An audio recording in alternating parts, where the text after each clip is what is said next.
3 men rejected her in the same afternoon. The town watched, whispered, smiled behind gloved hands as Lydia Harper stood alone in the dusty street, her mail-order bride letter crumpling in her fist.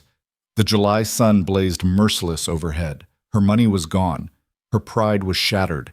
She had nowhere left to go. Then a rancher with grief-shadowed eyes and 2 silent children stepped forward and dropped to his knees in front of everyone. What he asked wasn't what she expected. What happened next changed everything. If you're ready to discover how rejection became the doorway to belonging, stay with me until the end. And please, leave a like and comment your city below so I can see how far Lydia's story travels. The stagecoach lurched to a stop in a cloud of dust that hung thick in the afternoon heat. Lydia Harper pressed her handkerchief to her mouth, waiting for the air to settle before she stepped down onto the sun-baked street of Briar Ridge. The wooden planks beneath her boots radiated warmth even through the leather. Everything shimmered in the relentless glare. The storefronts, the hitching posts, the faces of the curious onlookers already turning to stare. She'd traveled 11 days for this moment, 11 days of cramped benches and sleepless nights, clutching a letter that promised her a future, a husband, a home. The paper was soft now from being read so many times, the ink slightly smudged where her fingers had traced the words over and over. Seeking respectable woman for marriage.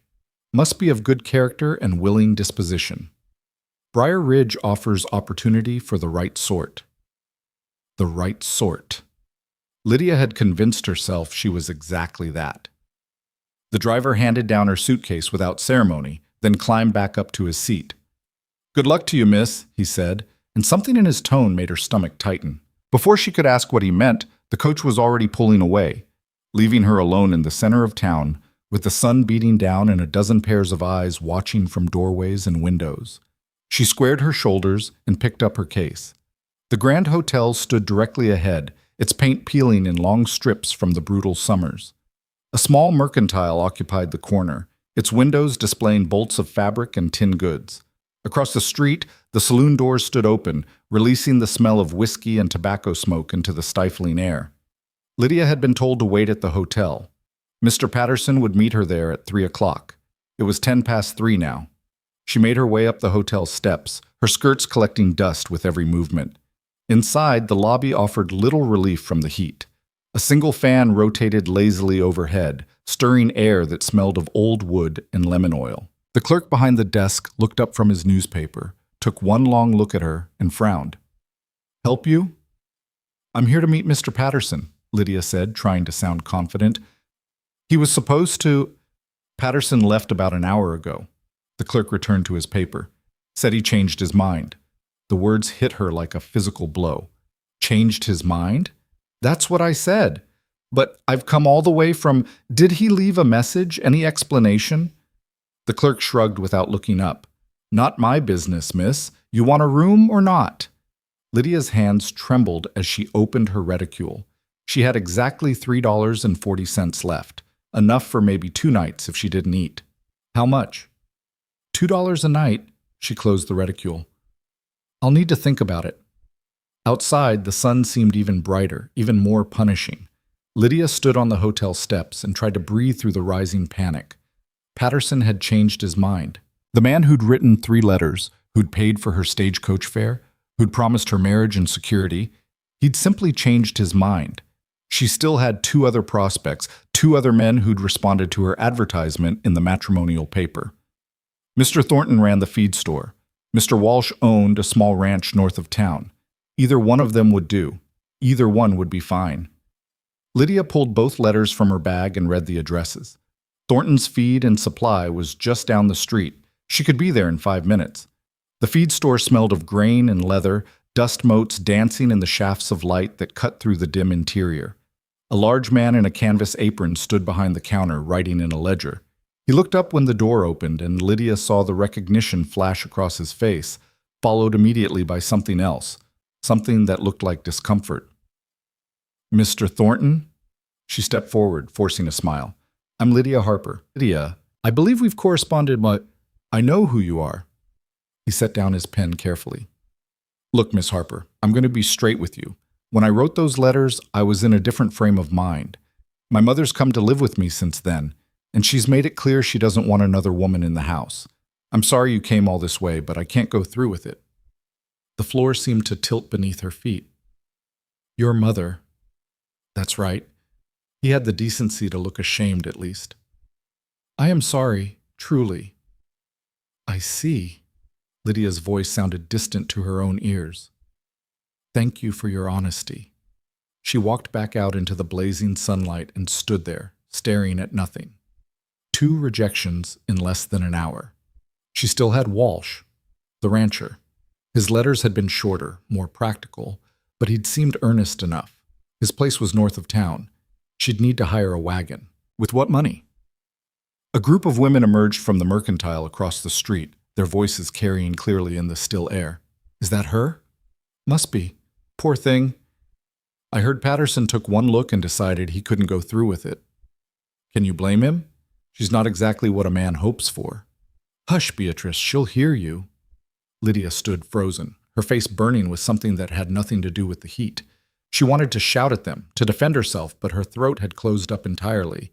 Instead, she turned and walked quickly back toward the hotel, head down, vision blurring. She made it to the corner before the tears started. Not here, not where they could all see. She ducked into the narrow space between the hotel and the adjacent building, pressing her back against the sun-warmed wood. The tears came hot and fast, soaking into her handkerchief, and she hated herself for crying, hated the weakness of it, but she couldn't stop. 3 letters, 3 promises. And now what? She could go home, except there was no home to go back to. Her aunt had made that clear when she'd helped Lydia purchase the stagecoach ticket. "You've worn out your welcome here, girl. Time to make your own way." The small Ohio town where she'd grown up had nothing left for her. No family, no prospects, no future. Briar Ridge was supposed to be her fresh start. Lydia pressed the heels of her hands against her eyes and tried to think. She had $3.40, enough for one night at the hotel and maybe a meal. Then what? Find work? Doing what? The town clearly had no shortage of women willing to gossip about her. Would any of them hire her? "Miss?" She startled at the voice, young, uncertain, coming from the mouth of the alley. Lydia quickly wiped her eyes and turned to find a small girl watching her, maybe 7 years old, with dark braids and enormous brown eyes. "Yes? Are you all right?" The simple kindness in the question nearly broke her all over again. "I'm fine, sweetheart. Just needed a moment out of the sun." The girl didn't look convinced. She wore a calico dress that had been carefully mended in several places, and her face was deeply tanned from outdoor work. "Papa said I should ask if you need help." "Your papa?" "He's right there." The girl pointed back toward the main street. "With my brother." Lydia followed the gesture and saw a man standing near the hotel steps, tall, broad-shouldered, wearing a battered hat pulled low against the sun. A boy stood beside him, equally dark-haired, clutching the man's hand. The man removed his hat when he saw her looking, revealing sun-lined features and eyes the color of creekstone. He said something quiet to the children, then approached the alley entrance, stopping a respectful distance away. "Miss Harper." His voice was low, rough-edged. "I'm Daniel Cross. I wanted to introduce myself properly. My ranch is about 6 miles east of town." She knew that name. He'd placed an advertisement in the matrimonial paper too. She'd seen it but hadn't responded. The wording had been almost brutally honest. "Widower with twin children seeks practical woman for marriage of convenience. No romantic expectations. Must be willing to work." It hadn't sounded appealing at the time. She'd wanted something more, something that at least pretended to offer affection along with security. Now standing in an alley with tear-stained cheeks and exactly $3 to her name, practical sounded like salvation. "Mr. Cross." She tried to compose herself, smoothing her skirts with shaking hands. "I'm afraid this isn't the best time." "I know what happened with Patterson," he interrupted quietly. "And Thornton. Word travels fast in a small town." Of course it did. Her humiliation was probably the most interesting thing to happen in Briar Ridge all month. "Then you understand why I might prefer to be alone right now." "I do." He turned his hat in his hand, studying the worn brim. "But I wanted to make you an offer before you leave town. If you're still looking for an arrangement. Lydia's breath caught. You mean marriage? Yes, ma'am. He glanced back at his children, who were watching intently from the street. I need help raising my twins, Emma and Samuel. Their mother died 2 years ago, and I'm doing my best, but they need a woman's hand, someone patient, someone kind. And you think I'm that person? You don't even know me. No, ma'am, I don't. His gray eyes met hers directly. But I saw you come off that stage. I watched you walk into Thornton's with your head up, even after Patterson left you standing. And just now, when those ladies were gossiping, you didn't fight back or make a scene. You just held yourself together. I cried in an alley. You waited until you were out of sight first. Something that might have been the ghost of a smile crossed his weathered face. That's dignity, Miss Harper. That's strength. And that's what my children need. Lydia looked past him to the twins. The girl, Emma, offered a tentative wave. The boy stayed half hidden behind his father's leg, but his dark eyes were curious rather than hostile. What exactly are you proposing? A fair arrangement, Daniel said. You'd have your own room until you decided otherwise. You'd help with the children and the house. In exchange, you'd have a home, security, and my name. We'd marry properly, legal and binding, but I wouldn't expect, that is, I wouldn't pressure you for anything you weren't ready to give. It was the most carefully worded proposal Lydia had ever heard, utterly devoid of romance, completely focused on practicality, and somehow the most honest thing any man had said to her in years. Why me? She asked. You could find someone local, someone the town already knows and trusts. I tried that. His jaw tightened slightly. Turns out most of the women in Briar Ridge aren't interested in raising another woman's children. They want their own families, their own fresh start. Can't say I blame them, but Emma and Sam need someone now, not someday. And I think maybe you need a place to belong just as much as they need someone to care for them. The word struck something deep in Lydia's chest. A place to belong. When had she last had that? Not in her aunt's house, where she'd been tolerated rather than welcomed. Not in the small Ohio town that had watched her parents die and then slowly, quietly, pushed her to the margins of society. An unmarried woman with no family and no prospects wasn't worth much in polite circles. She looked at Emma and Samuel again. They needed a mother. She needed a home. Daniel Cross was offering both, with no false promises, no romantic illusions, just honest desperation meeting honest need. When would you want an answer? Now, if you can manage it. He gestured toward the western sky, where the sun was beginning its long slide toward evening. It's a 6-mile drive back to the ranch. If you're coming with us, we should leave soon. You want me to decide right now? Just like that? I know it's fast, Miss Harper, but I saw what happened today. I know you're running out of options. His voice was gentle despite the bluntness of his words. I'm offering you a way forward. Not an easy one, maybe, but an honest one. That's all I can give you. Lydia closed her eyes. The heat pressed down from above, radiating up from the ground, wrapping around her like a suffocating blanket. Her head ached. Her feet hurt. Her heart felt like it had been trampled by a team of horses. But Daniel Cross was right. She was out of options.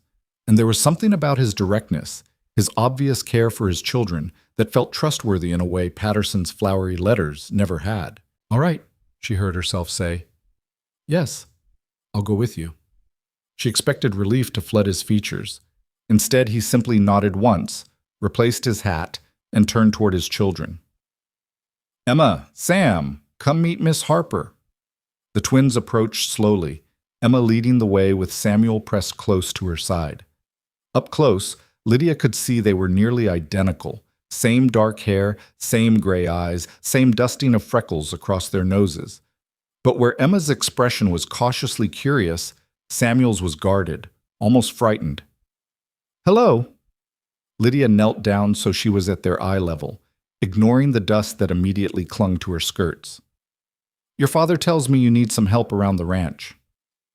We can do most things ourselves, Samuel said quickly. We're not babies. Samuel, Daniel's tone was gentle but firm. Mind your manners. He's right, though, Emma added, though her voice was softer than her brother's. We help Papa with everything. Feeding chickens, gathering eggs, weeding the garden. We're very useful. I can see that. Lydia met their eyes steadily. I'm sure you are. But even useful people need help sometimes. Everyone does. Samuel's suspicious expression didn't soften, but Emma tilted her head thoughtfully. Are you going to be our new mama? The question hung in the hot air between them. Lydia glanced up at Daniel, but his face was carefully neutral, giving her no guidance. I'm going to be someone who helps take care of you, Lydia said carefully. Someone who lives at your house and makes sure you have clean clothes and good meals. Whether that makes me your mama is something we'll all have to figure out together. Would that be all right? Emma considered this seriously, then looked at her brother. Some silent communication passed between them, the kind only twins could share. Finally, Samuel gave a tiny nod. All right, Emma said, but you should know that our real mama was very pretty and very kind, and she made the best apple pie in the whole territory.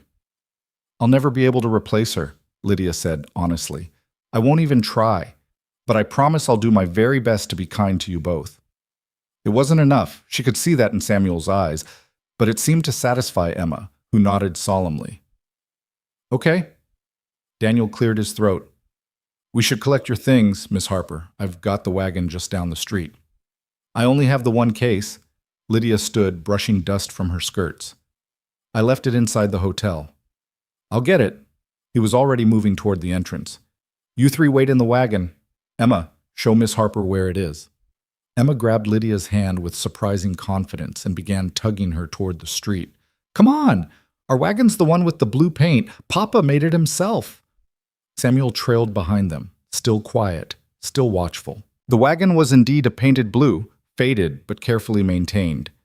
Two sturdy horses stood in the traces, their heads lowered against the heat. Emma scrambled up into the back with the ease of long practice, then turned to help her brother. They settled onto a pile of folded blankets, leaving the bench seat for Lydia and their father. Lydia stood beside the wagon, very aware of the stares from townspeople who'd gathered to watch this unexpected development. The same women who'd been gossiping earlier now whispered behind their hands, their eyes sharp with speculation. Let them look. Let them whisper. In a few minutes she'd be gone from this town, heading towards something that was at least honest, even if it wasn't what she'd dreamed of. Daniel emerged from the hotel carrying her battered suitcase. He loaded it into the back of the wagon without comment, then offered Lydia his hand to help her up onto the bench.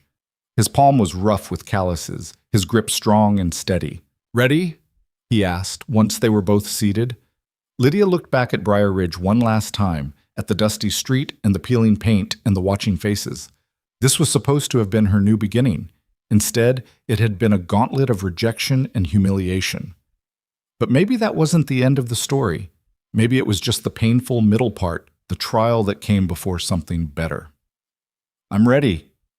Daniel clicked his tongue and the horses started forward, pulling the wagon away from the hotel, away from the curious stares, away from everything Lydia had hoped for when she'd stepped off the stagecoach just 2 hours ago. The road east cut through open prairie, golden grass stretching to the horizon on both sides. The sun beat down relentlessly, and Lydia was grateful for the slight breeze created by their movement. Behind her, she could hear Emma chattering to Samuel in low tones, but the boy remained mostly silent. Daniel drove with the easy confidence of someone who'd made this journey hundreds of times. He didn't try to fill the silence with small talk, and Lydia appreciated that. Her emotions were too raw, too close to the surface.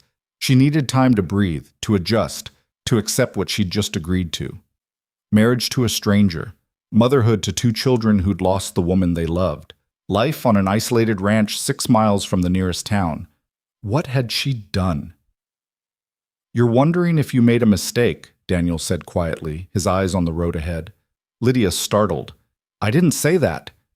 Didn't have to. You've got that look about you, like you're trying to figure out if you can jump off a moving wagon without breaking your neck. Despite everything, a small laugh escaped her. Is it that obvious? Only to someone who's worn the same expression. He shifted the reins to one hand, using the other to adjust his hat against the lowering sun. I felt that way the day I married Catherine, the twins' mother. Stood at the altar wondering what the hell I was doing, marrying a girl I barely knew because our families thought it was a good match. Did it work out? Eventually, his voice softened. Took us about a year to figure each other out. But once we did, we were solid. Good partners. Good friends. He paused. I'm not promising you that, Miss Harper. I'm not promising romance or even companionship beyond what's necessary. But I am promising honesty and respect. That's what I can give. Honesty and respect. It wasn't love, but it was something. More than Patterson or Thornton had offered her anyway. Papa? Emma's voice piped up from the back. Can Miss Harper see the creek when we get home? If there's time before supper, Daniel said. Why? Because it's the prettiest spot on the whole ranch, and I want her to like it here. Lydia felt something tight in her chest loosen slightly. She turned in her seat to look at Emma. I'm sure I will. The girl beamed at her, and even Samuel's expression seemed fractionally less hostile. They drove on as the sun sank lower, painting the prairie in shades of amber and gold. The heat began to ease, though it was still warm enough that Lydia's dress clung damply to her back. Grasshoppers whirred in the tall grass. Hawks circled overhead, riding the thermals. It was beautiful in a spare, lonely kind of way, so different from the green hills and crowded streets of Ohio. There, Daniel said, pointing ahead. That's home. Lydia followed his gesture and saw buildings materializing from the shimmering heat. A house, a barn, several outbuildings. As they drew closer, she could make out more details. The house was simple but well-maintained, with a deep porch running across the front, and shutters painted the same faded blue as the wagon. The barn stood tall and sturdy. A chicken coop, a smokehouse, a root cellar, all the necessities of a working ranch. It wasn't grand. It wasn't even particularly pretty, but it looked solid, real, permanent. Daniel pulled the wagon to a stop in front of the house and set the brake. Welcome to Cross Creek Ranch, Miss Harper. The twins were already scrambling down, racing toward the house with the boundless energy of children who'd been confined too long. Daniel climbed down and offered Lydia his hand again. She took it and stepped onto solid ground, her legs slightly unsteady after hours of travel. I'll show you inside, Daniel said. Get you settled before supper. Tomorrow we can talk about the practical details.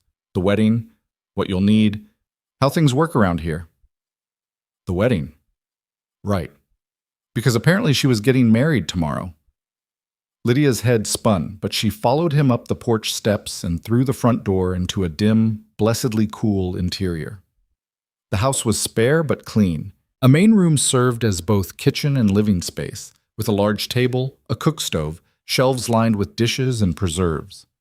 Doors led off to what must be bedrooms.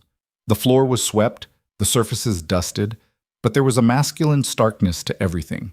No curtains, no decorative touches, nothing soft. Your room's back here. Daniel led her down a short hallway and opened a door to reveal a small bedroom with a single bed, a washstand, and a wooden chest. A window looked out over the prairie, currently golden with evening light. It's not much, but it's private. You can fix it up however you like. Lydia set her reticule on the bed and looked around. The room was austere, but it was clean and it was hers. After weeks of charity beds and boarding house rooms, that was something. It's fine, she said. Thank you. Daniel nodded and backed toward the door. I'll let you get settled. Supper's usually around 6. Nothing fancy, just whatever I can put together. You're welcome to join us, or you can eat in here if you prefer. No pressure either way. He was giving her an escape route, a way to retreat if the reality of her situation became too overwhelming. Lydia appreciated that more than he probably knew. I'll join you, she said. If that's all right. More than all right. Was that relief in his eyes? Emma will be pleased. She's been wanting a woman's company at the table. He left, closing the door quietly behind him. Lydia sank onto the bed and finally let herself feel the full weight of the day. The hope she'd carried onto that stagecoach, the crushing rejection from Patterson and Thornton, the humiliation of those gossiping women, the desperate acceptance of Daniel's offer. And now here she was, in a strange house on a remote ranch, committed to marrying a man she'd met 3 hours ago and raising his children. She should be terrified. She should be planning her escape. Instead, she felt something else, something that might have been the very beginning of hope. Through the door, she could hear Emma's bright chatter and Daniel's lower responses. The clatter of dishes, the scrape of chair legs, ordinary sounds, family sounds. Lydia stood and went to the washstand where a pitcher of water and a clean bowl waited. She washed her face and hands, then unpinned her hair and shook it out before braiding it into something simpler. Her reflection in the small mirror looked tired but determined. She could do this. She could make this work. She had to. Because going back wasn't an option, and moving forward, even into uncertainty, was better than standing still in the ruins of rejected dreams. When she emerged from her room, the table was set for 4. Daniel stood at the stove, stirring something that smelled like beans and bacon. Emma was slicing bread with careful concentration. Samuel was folding napkins with the kind of precision that spoke to a child trying very hard to be useful. They all looked up when she entered. "Miss Harper!" Emma's face lit up. "Do you want to help? I'm doing the bread, but you could pour the milk." It was such a simple invitation, such an ordinary task, but something about it, about being included, being given a role, being welcomed, made Lydia's throat tight again. "I'd love to," she managed. And as she moved to pour milk into 4 tin cups, as Daniel ladled beans onto plates, and Emma chattered about the chickens, and Samuel slowly, cautiously began to tell her about his favorite horse, Lydia felt something shift inside her. This wasn't what she'd planned. It wasn't what she'd dreamed of on that long stagecoach ride.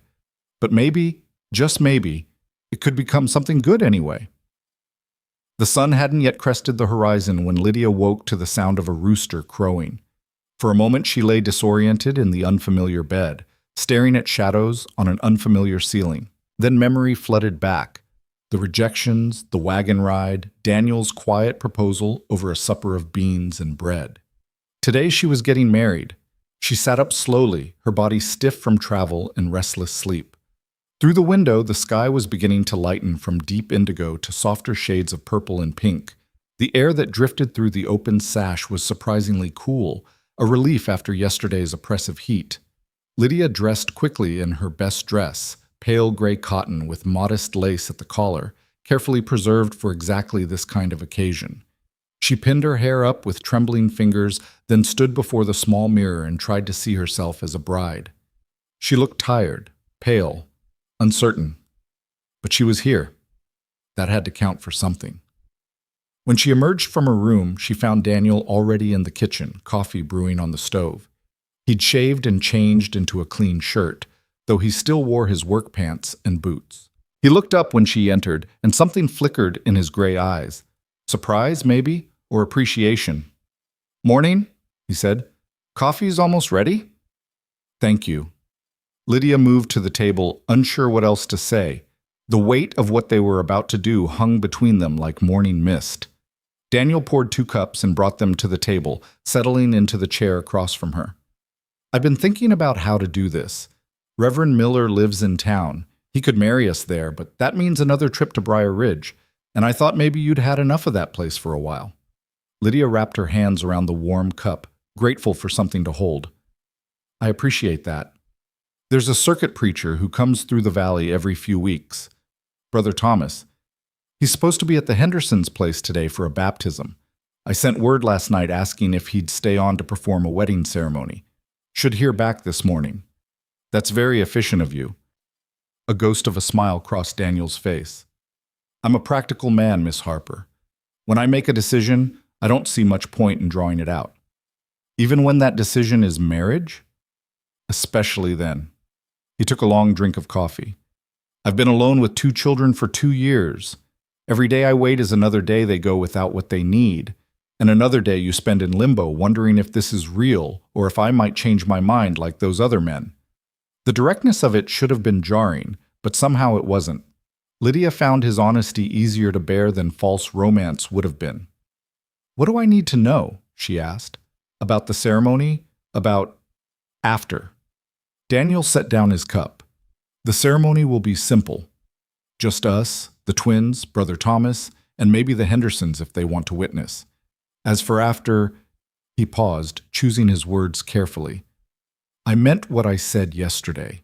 You'll have your own room, your own space. I won't expect anything from you that you're not ready to give. This is a practical arrangement, not a love match. But it will be legal, binding." "Yes, ma'am. I need you to understand that.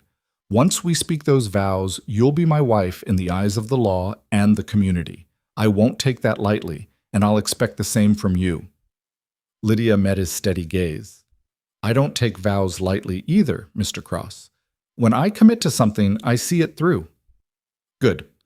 He stood and carried his cup to the wash basin. The twins will be up soon. They'll want breakfast before we go. Can you manage eggs and biscuits? It was a test, Lydia realized. Not a cruel one, but a practical assessment of her capabilities. I can. Then I'll get started on the morning chores. Chickens need feeding, horses need tending. He paused at the door, his hand on the frame. Miss Harper, thank you for saying yes, for being here. It means more than I probably know how to say. Then he was gone, the screen door banging softly behind him. Lydia sat alone in the quiet kitchen as dawn light spilled through the windows. Somewhere in the house she could hear the twins beginning to stir, footsteps on floorboards, the murmur of sleepy voices. In a few hours, she would marry their father. In a few hours, her entire life would change. She stood and went to work. The cook stove was still warm from the coffee. Lydia found flour, lard, and buttermilk in the pantry and began mixing biscuit dough with steady hands. The familiar motions were soothing, cutting in the fat, adding liquid, kneading just enough to bring it together. She'd learned to bake as a girl, standing on a stool beside her mother in a kitchen that smelled of cinnamon and vanilla. That kitchen was long gone now, that life was long gone. But she still had her hands, she still had her skills, she still had the ability to make something warm and good from simple ingredients. Emma appeared in the doorway wearing a nightgown, her dark braids slightly mussed from sleep. You're making biscuits. I am. Is that all right? Mama used to make biscuits. Emma's voice was matter-of-fact, but her eyes were watchful. Papa tries, but they always come out hard. These should be better. Lydia cut rounds from the dough and arranged them in a cast-iron pan. Can you gather eggs for me? I'll need at least 6. Emma nodded seriously and disappeared. She returned a few minutes later with a basket of brown eggs, Samuel trailing behind her. The boy had clearly been crying. His eyes were red-rimmed, his face blotchy. What's wrong? Lydia asked gently. Nothing. Samuel scrubbed at his face with one hand. I'm fine. He doesn't want you to marry Papa, Emma said bluntly. He thinks you're trying to replace Mama. Emma! Samuel's voice cracked with anger and embarrassment. Lydia set down the egg she'd been holding and knelt so she was level with both children. Samuel, look at me. The boy kept his eyes fixed on the floor. Please. Finally, reluctantly, he raised his gaze to meet hers. I cannot replace your mother, Lydia said quietly. I won't even try. She was yours in a way I never will be. But your father needs help, and you and Emma need someone to care for you while he's working. That's what I'm here for. Not to take her place, but to fill a different role. Do you understand? You're marrying him. Samuel's voice was thick with unshed tears. That's what wives do. They replace the old wife. Is that what you think? That people are just replaceable? He shrugged miserably. Lydia reached out slowly, giving him time to pull away if he wanted to. When he didn't move, she rested her hand gently on his shoulder. Your mama will always be your mama. Always. Nothing I do or say will change that. But families can grow, Samuel. They can make room for new people without forgetting the ones who came before. That's what I'm hoping we can do here. Why should we believe you? The question was belligerent, but underneath it, Lydia heard fear. Raw, vulnerable fear of being hurt again. Because I'm going to show you, she said simply. Not with words, but with actions. Every day. Until you know it's true. Emma had been silent during this exchange, but now she moved closer, slipping her small hand into Lydia's free one. I think Mama would like you. She always said Papa needed someone practical who didn't fuss too much.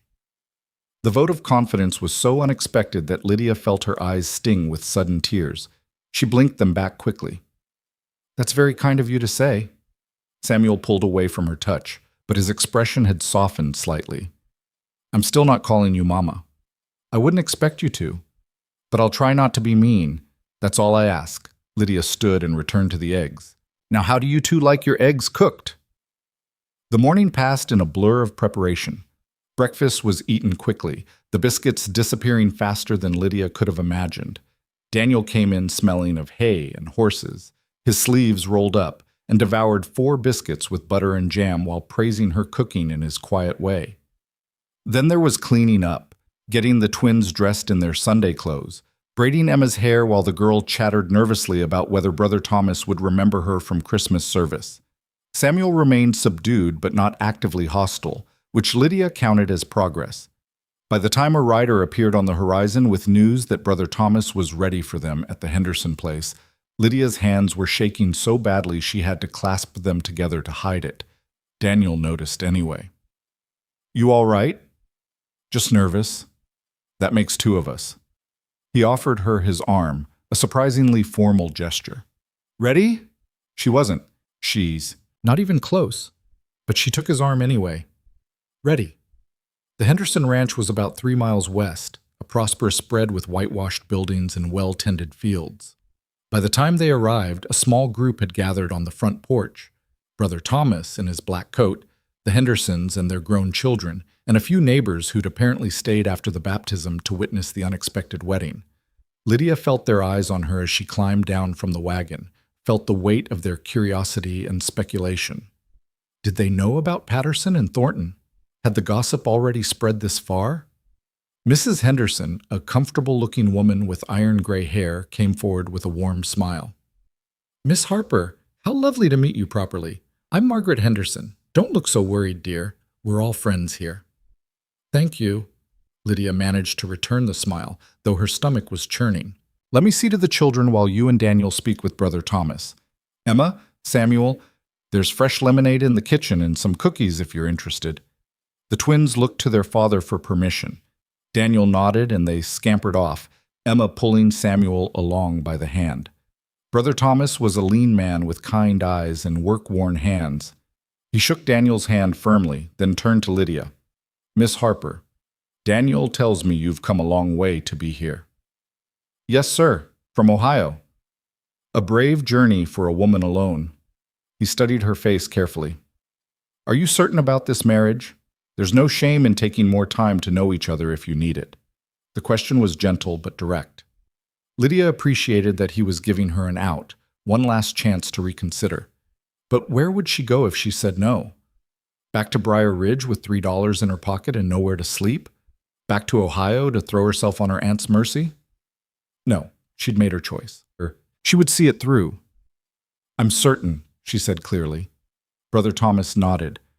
"Then let's speak privately for a moment, the 3 of us, before we begin." He led them to a quiet corner of the porch, away from the gathered witnesses. The afternoon sun was climbing toward its peak, the heat building again after the cool morning. "Marriage is a serious covenant," Brother Thomas began. "It requires mutual respect, patience, and commitment, especially in a union like this, where you're starting from a place of practical necessity rather than romantic love." He looked at Daniel. "Are you prepared to honor and care for this woman as your wife?" "I am." "And you, Miss Harper, are you prepared to accept Daniel and his children as your family?" "I am." "Good." Brother Thomas pulled a small leather-bound book from his coat. "Then there's one more thing you should both understand. A marriage of convenience can become a real marriage, given time and effort, or it can remain merely a legal arrangement. Either way is valid, but both require honesty. If your feelings change, if your needs change, you must be willing to speak those truths to each other. Can you do that?" Lydia glanced at Daniel, who was already looking at her. His gray eyes were serious, searching. "I can," she said. "So can I," Daniel added. "Then we're ready." Brother Thomas smiled. "Let's call the children back. They should be part of this." The ceremony itself was brief and simple. They stood on the porch with the twins flanking them, Emma holding Lydia's hand and Samuel standing stiff and formal beside his father. Brother Thomas spoke about partnership and faithfulness, about building a home together, about the sacred responsibility of family. Lydia barely heard the words. Her focus kept narrowing to small details, the calluses on Daniel's palm when he took her hand, the way Emma squeezed her fingers encouragingly, the distant call of a hawk circling overhead. "Daniel Cross, Do you take this woman to be your lawfully wedded wife, to have and to hold from this day forward? I do. Lydia Harper, do you take this man to be your lawfully wedded husband, to have and to hold from this day forward? Her throat was so tight she could barely breathe, but she forced out the words. I do. Then by the authority vested in me, I pronounce you husband and wife. Brother Thomas closed his book. You may kiss your bride, Daniel. The awkwardness of the moment stretched out. Lydia saw panic flash across Daniel's face. They hadn't discussed this part, hadn't prepared for it. The gathered witnesses waited expectantly. Finally, Daniel leaned in and pressed a brief, chaste kiss to her cheek. His beard was rough against her skin, his breath warm. Then he pulled back quickly, relief evident in his eyes. Congratulations to you both, Brother Thomas said warmly, and the witnesses broke into polite applause. Mrs. Henderson insisted they stay for refreshments, cake and lemonade served in the shade of the porch. Lydia found herself surrounded by neighbor women offering advice and congratulations, their voices blending into a pleasant blur.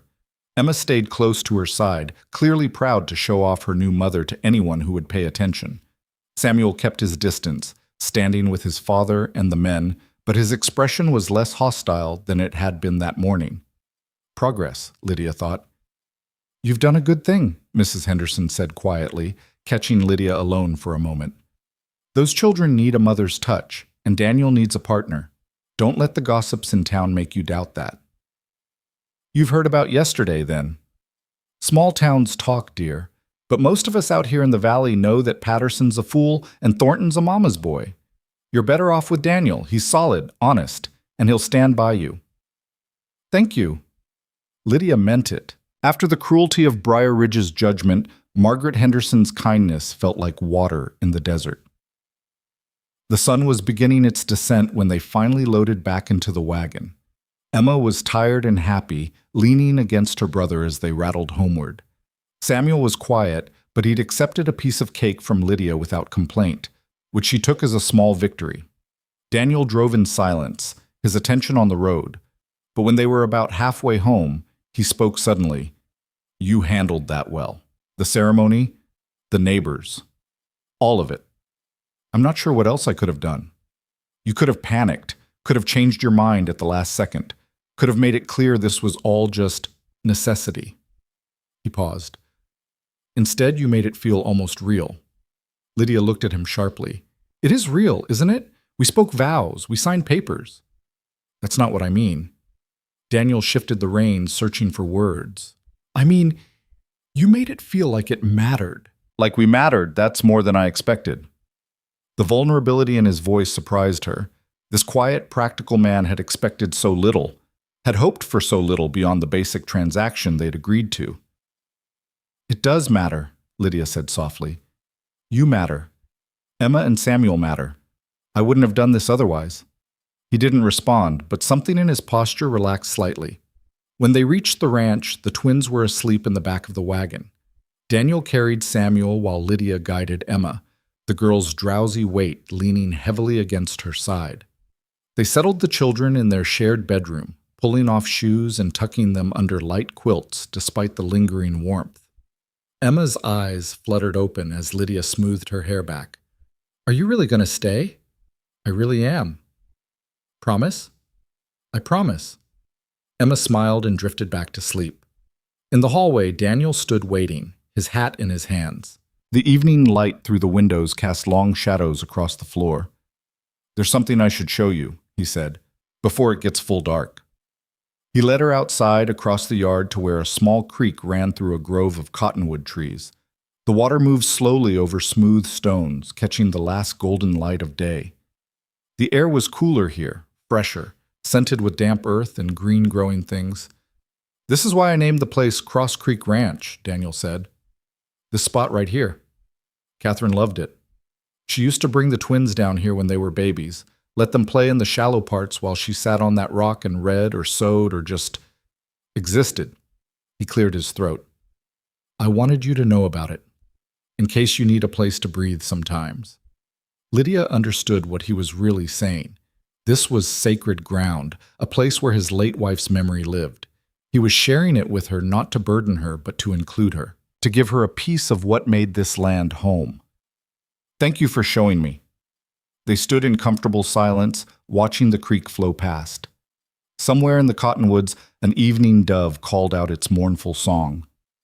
I know this isn't what you wanted, Daniel said eventually. When you came to Briar Ridge, you were hoping for something different, something better than a grieving widower and two stubborn children.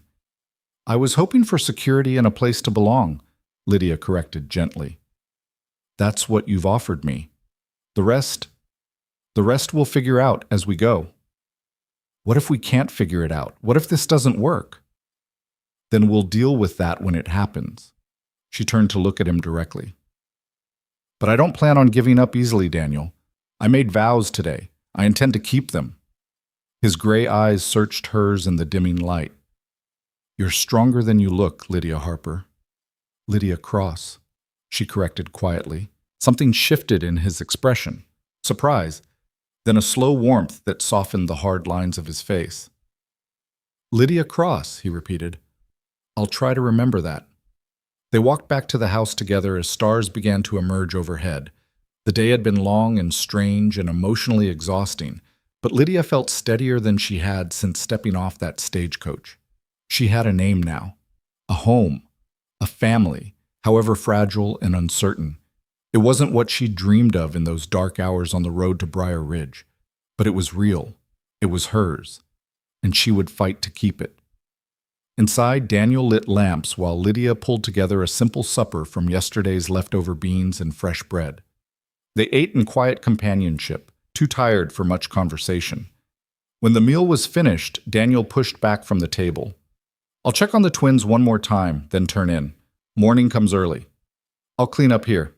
He nodded and disappeared down the hallway. Lydia washed dishes in the basin, her hands moving through warm water while her mind drifted. This was her life now. This kitchen, this house, this family. She would wake tomorrow as Daniel's wife. She would care for his children, tend his home, build something new from the ashes of rejected dreams. The weight of it should have been crushing. Instead, as she dried the last plate and hung the towel to dry, Lydia felt something unexpected. Hope. Small and fragile, yes, but hope nonetheless. She checked the door locks, banked the fire in the stove, and made her way to her small bedroom. Through the thin walls, she could hear Daniel moving about in his own room, the creak of floorboards and the rustle of clothing, the sounds of a stranger who was now her husband. Lydia changed into her nightgown and unpinned her hair, letting it fall loose around her shoulders. In the small mirror, her reflection looked different somehow. Older, maybe. More certain. She was just about to blow out her lamp when a soft knock came at the door. Come in. Emma slipped inside, barefoot and sleepy-eyed. I had a bad dream. Oh, sweetheart. Lydia sat on the edge of the bed and held out her arms.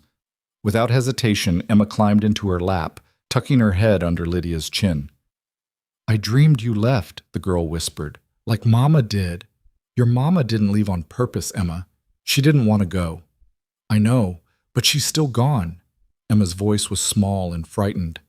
What if you go too?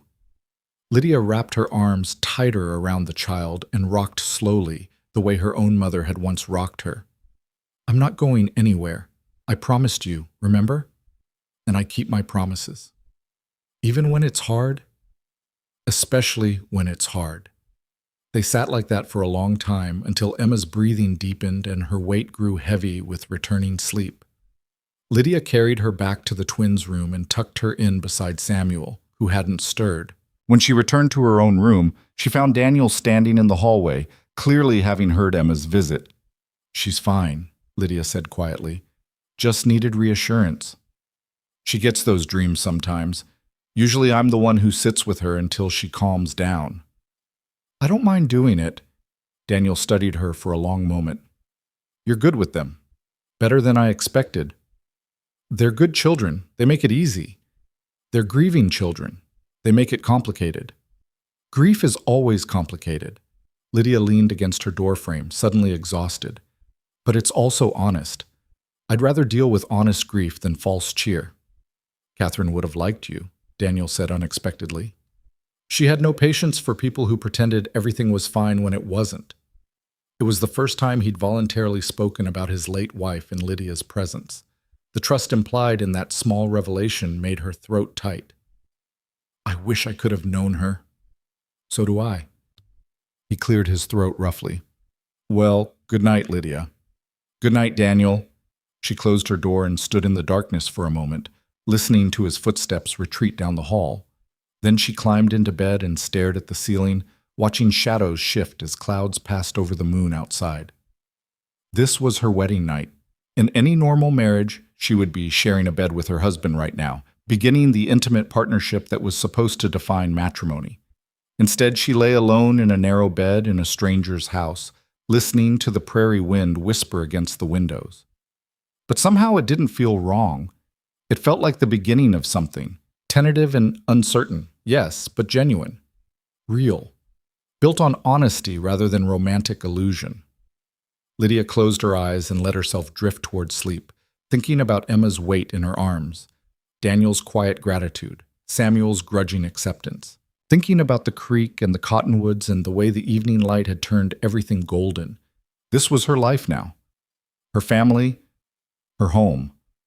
And despite everything, despite the pain and rejection that had brought her here, despite the strangeness and uncertainty of it all, she was glad. Tomorrow would bring new challenges. She would have to learn the rhythms of the ranch, earn Samuel's full trust, navigate the complex waters of marriage to a man she barely knew. But tonight, on her first night as Lydia Cross, she allowed herself to simply rest, to believe that maybe, just maybe, she had found the place where she belonged. The wind whispered promises through the darkness, and Lydia let them carry her down into dreams of flowing water and golden light, of small hands holding tight and steady voices speaking truth. Dreams of home. The days that followed took on a rhythm Lydia had never experienced before. She woke before dawn to the rooster's call, dressed quickly in the cool darkness, and was at the stove by the time Daniel came in from the barn. Breakfast was coffee and whatever she could manage, biscuits, eggs, sometimes cornmeal mush with butter and honey. The twins appeared sleepy-eyed and quiet, gradually waking as they ate. Then Daniel would head out to the fields or the livestock, and Lydia would face the endless work of keeping a household running. Dishes to wash, floors to sweep, laundry to scrub, and hang in the merciless sun. The vegetable garden needed weeding, the chickens needed feeding, the milk separator needed cleaning. By midday, the heat would be so oppressive she could barely breathe. But there was always more to do. Emma helped without being asked, her small hands surprisingly capable. She showed Lydia where things were kept, explained her mother's systems for organizing the pantry and the linen closet. Samuel kept his distance for the first few days, watching Lydia with wary eyes, testing her with small acts of defiance, tracking mud across the clean floor, leaving his dirty clothes in heaps, refusing to answer direct questions. Lydia didn't rise to the bait. She simply cleaned the mud, washed the clothes, and continued speaking to him with the same patient kindness she showed Emma. If he wanted to punish her for existing, she wouldn't stop him, but she wouldn't let it change how she treated him either. On the fourth morning, she found him in the barn trying to saddle a horse that was clearly too large for him to handle alone. "Need help?" she asked from the doorway. "No." He yanked on the cinch strap, his face red with effort and frustration. The horse shifted, nearly stepping on his foot. "Samuel, you're going to get hurt. Let me—" "I said no!" He whirled on her, eyes blazing. "I don't need your help. I don't need you at all. Papa only married you because he felt sorry for you. And now you're here pretending to be our mother when you're not. You're nothing. You're just some woman nobody else wanted." The words cut deep, but Lydia kept her expression calm. She'd heard worse from her aunt's lips, from the gossiping women of Briar Ridge, from the voice in her own head during the darkest moments of that stagecoach journey. "You're right," she said quietly. "I'm not your mother. I'll never be your mother. But I am here, Samuel, and whether you like it or not, I'm staying. So you can keep fighting me, or you can let me help you saddle that horse before he breaks your toe." He stared at her, breathing hard, clearly surprised she hadn't yelled back or dissolved into tears. "Fine." He stepped back from the horse. "But I'm only letting you help because the horse is being difficult, not because I need you." "Understood." She moved to the horse's side and gentled him with soft words and steady hands, then showed Samuel how to position the saddle properly, how to tighten the cinch without startling the animal. He watched with grudging attention, his anger slowly bleeding into something else. Curiosity, maybe, or the first fragile threads of respect. "Mama used to let me help her in the barn," he said suddenly. "She said I was good with the horses." "I can see that. You've got gentle hands when you're not angry." "I'm not angry." "All right. I'm not." Lydia finished with the saddle and stepped back. "There. He's ready for you." Samuel ran his hand along the horse's neck, not looking at her. "Thank you," he muttered. It was the first time he'd thanked her for anything. "You're welcome." She left him there and returned to the house, her hands trembling slightly. It wasn't much, just a tiny crack in the wall he'd built around himself. But it was something. That afternoon, while Emma helped her hang laundry in the scorching heat, the girl said thoughtfully, "Samuel's scared." "Of what?" "Of forgetting Mama. He thinks if he likes you, it means he didn't love her enough." Lydia pinned a sheet to the line and reached for another. "That's not how love works." "I know, but Samuel doesn't understand that yet." Emma handed her a clothespin. "He loved Mama so much. When she got sick, he stayed by her bed for days. Papa had to carry him away to make him eat and sleep. After she died, he didn't talk for almost 2 months." The image of a small boy sitting vigil beside his dying mother made Lydia's chest ache. "I can't imagine how hard that was." "It was the worst thing ever." Emma's voice was matter-of-fact, but her eyes were distant. "I cried all the time. But Samuel just got quiet. Papa said everyone grieves different. Your papa's a wise man." "He's sad too, though. He tries to hide it, but sometimes I hear him at night, walking around the house when he thinks we're asleep. And he doesn't smile like he used to. Not real smiles." Lydia looked at the girl, this solemn child who saw too much and understood too well. "Do you think he'll smile again someday?" "I think so. Maybe when he's not so lonely anymore." Emma tilted her head, studying Lydia with those 2 old eyes. "Do you get lonely?" "Sometimes. Even now that you're here with us?" "Being with people doesn't always fix loneliness, Emma. Sometimes you can be surrounded by others and still feel alone." The girl considered this seriously. "Is that how you felt in that town? Briar Ridge?"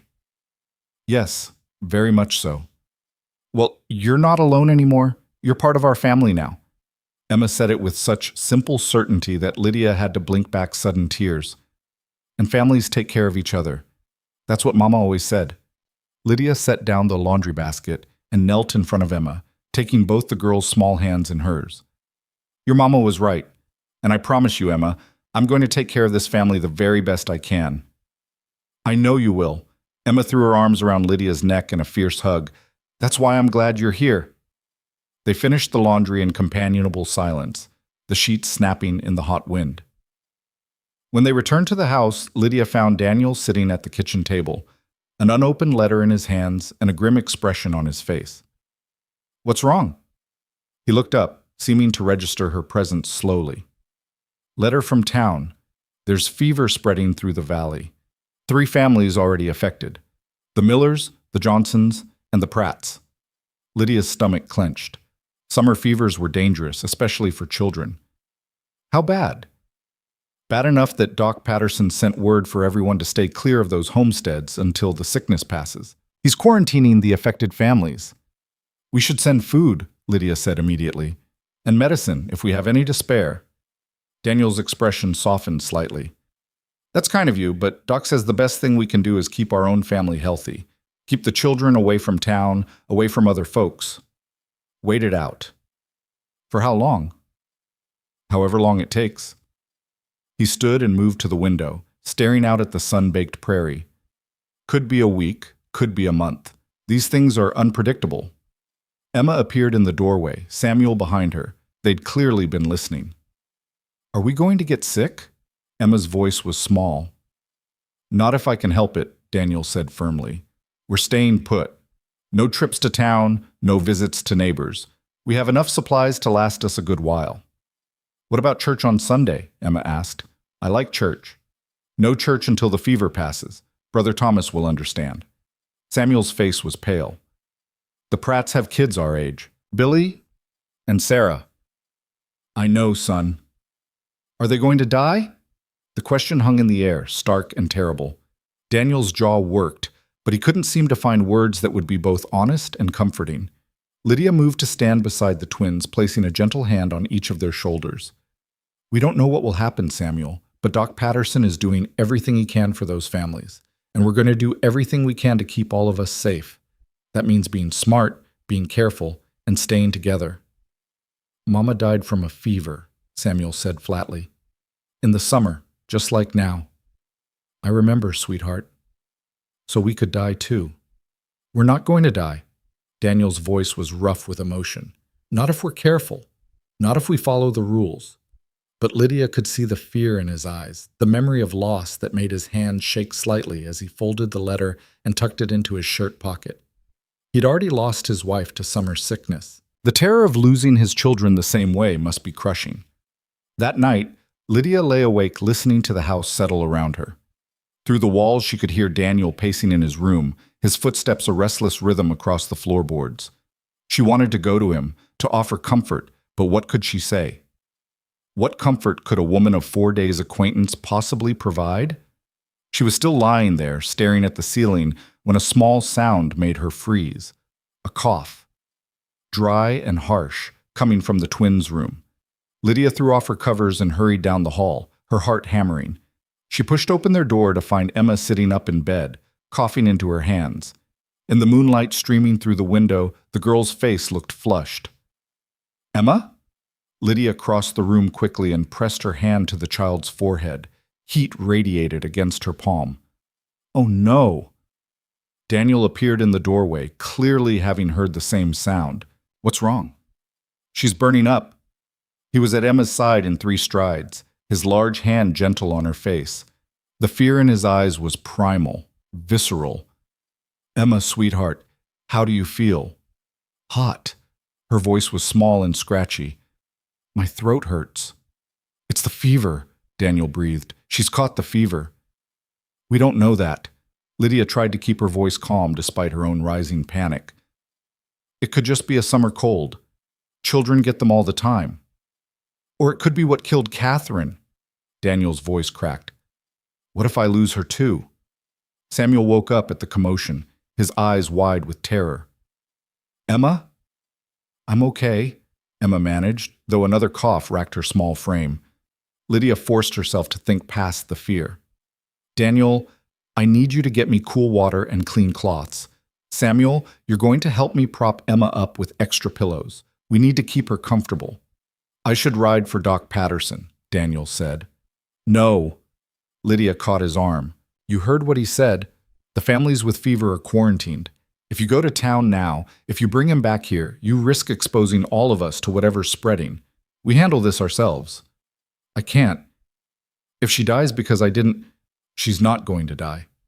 Lydia gripped his arm harder, forcing him to meet her eyes. Do you hear me, Daniel? She's not going to die, but I need you to stay calm and help me. Can you do that? He stared at her for a long moment, then nodded shakily. Water and cloths, I'll get them. He disappeared down the hall. Lydia turned to Samuel, who was frozen beside his sister's bed. Samuel, I need those extra pillows from the chest. Can you get them for me? The boy moved like a sleepwalker, pulling pillows from the storage chest and bringing them to his sister's bed. Together they propped Emma up so she could breathe easier, and Lydia stroked the girl's sweat-dampened hair back from her face. You're going to be fine, she murmured. We're going to take care of you. I'm scared, Emma whispered. I know, but you're not alone, sweetheart. We're all right here. Daniel returned with a basin of water and an armload of clean cloths. His hands were steadier now, his fear channeled into action. Lydia soaked a cloth in the cool water and pressed it to Emma's forehead, then her neck, her wrists. The girl sighed with relief. We'll do this all night if we have to, Lydia said quietly. Keep her cool, keep her comfortable. If the fever gets worse, we reassess. But for now, we watch and we wait. I can't lose her. Daniel's voice was barely audible. I can't go through that again. Then don't. Lydia met his eyes over Emma's small form. Stay here. Fight for her. But don't give up before we've even started. Something in her words seemed to steady him. He nodded and pulled a chair close to the bed, settling in for the long night ahead. Samuel climbed onto the bed beside his sister, taking her hand in his. I'm here too, Emma. I'm not going anywhere. The four of them formed a vigil around Emma's sickbed as the hours crept past. Lydia changed the cool cloths regularly, monitoring the girl's temperature, coaxing sips of water past her cracked lips. Daniel sat rigid with fear, his eyes never leaving his daughter's face. Samuel held his sister's hand and whispered stories to her, tales of their mother, memories of happier times, promises that she would get better. Near midnight, Emma's fever spiked. Her skin felt like fire beneath Lydia's hands, her breathing rapid and shallow. She began to mumble incoherently, lost in fever dreams. It's getting worse, Daniel said hoarsely. I should ride for the doctor. I don't care about the risk. Not yet. Lydia's mind raced through everything her mother had taught her about nursing the sick. Help me get her nightgown off. We need to cool her down faster. They worked together, stripping Emma down to her underclothes and applying cool water to every inch of her burning skin. The girl whimpered but didn't fully wake. Samuel fetched fresh water when the basin grew warm, making trip after trip to the well in the darkness. An hour passed, then 2. Emma's fever refused to break. Lydia prayed silently as she worked, her hands moving in steady rhythm, even as terror clawed at her chest. She'd made promises to this child. She'd sworn she wouldn't leave. She couldn't break that promise now. Please, Daniel whispered into the darkness. Please don't take her from me. Samuel had fallen asleep on the floor, exhausted by fear and effort. Emma's breathing was labored, her small chest rising and falling too quickly. Then, as the first gray light of dawn began to filter through the window, something changed. Emma's skin felt fractionally cooler beneath Lydia's touch. Her breathing slowed, deepened. The tension in her small body began to ease. Daniel! Lydia's voice shook. Feel her forehead. He reached out with trembling hands and pressed his palm to Emma's brow. Relief flooded his features. It's breaking. The fever's breaking. They watched in silent awe as the crisis passed. Emma's color improved. Her breathing normalized. By the time full morning light filled the room, she was sleeping peacefully, her temperature nearly normal. Lydia sat back, suddenly aware that she was shaking all over. Her nightgown was soaked with sweat and water. Her back ached from hours of bending over the bed. But Emma was breathing. Emma was alive. Daniel stood abruptly and walked to the window, his shoulders rigid. For a long moment he just stood there, staring out at the prairie. Then his shoulders began to shake. Lydia rose and went to him, placing a gentle hand on his back.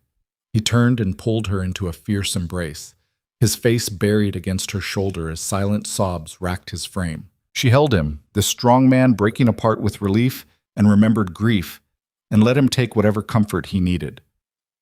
I thought I was going to lose her, he choked out. Just like Catherine, I thought, but you didn't.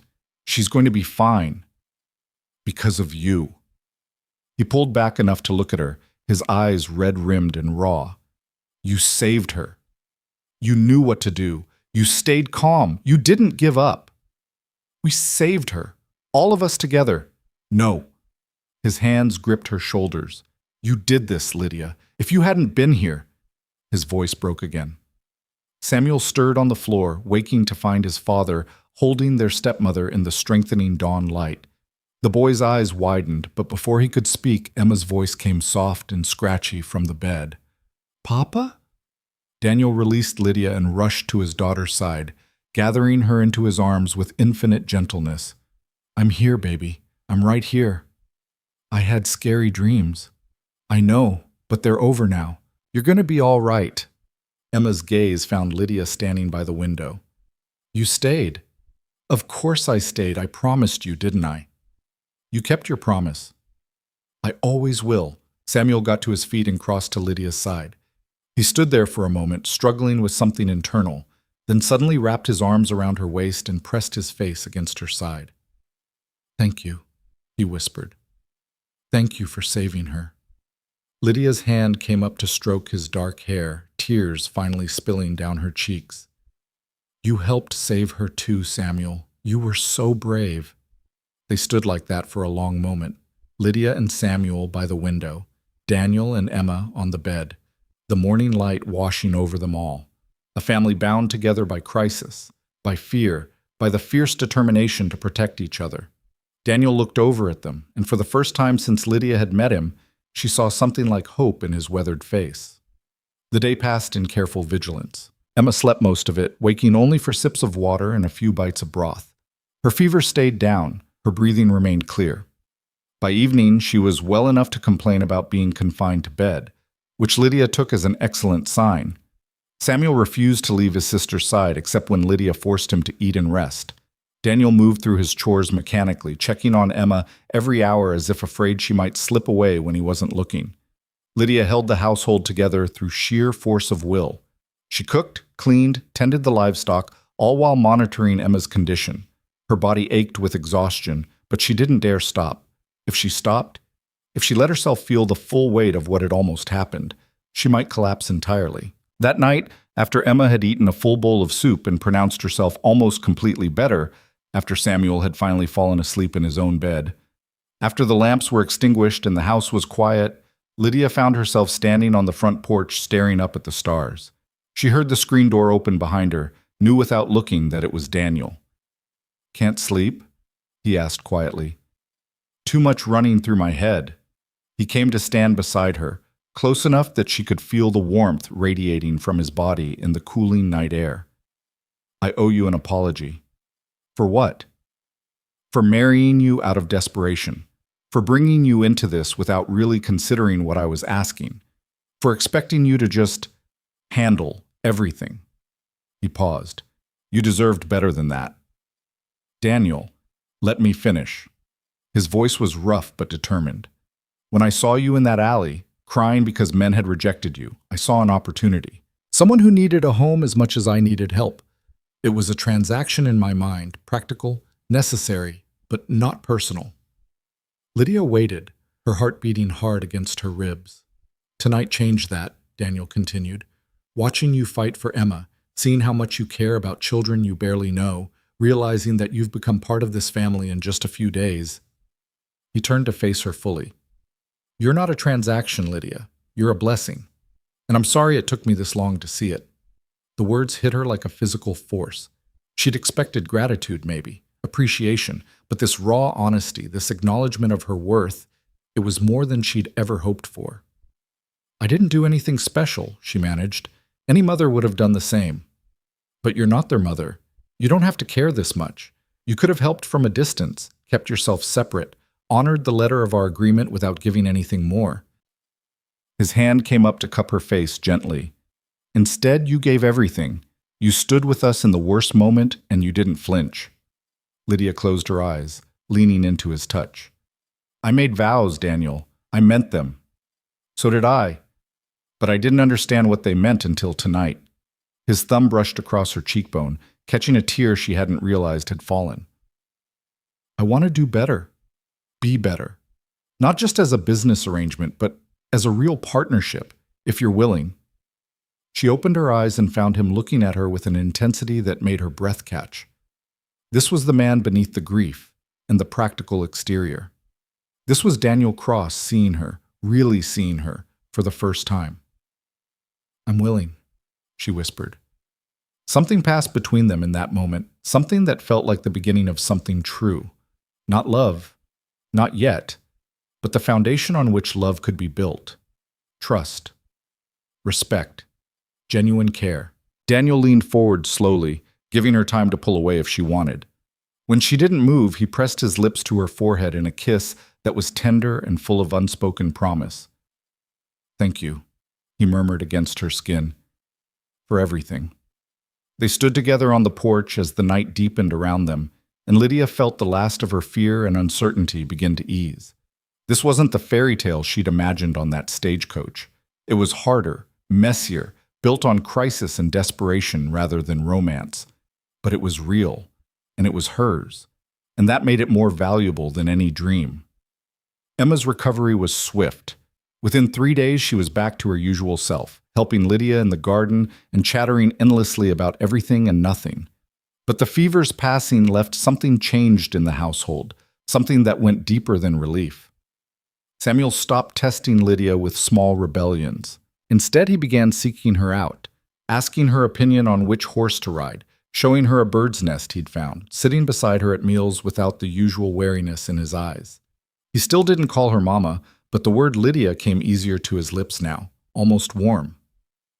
Daniel was different too. He'd always been respectful, but now there was an intentionality to his presence.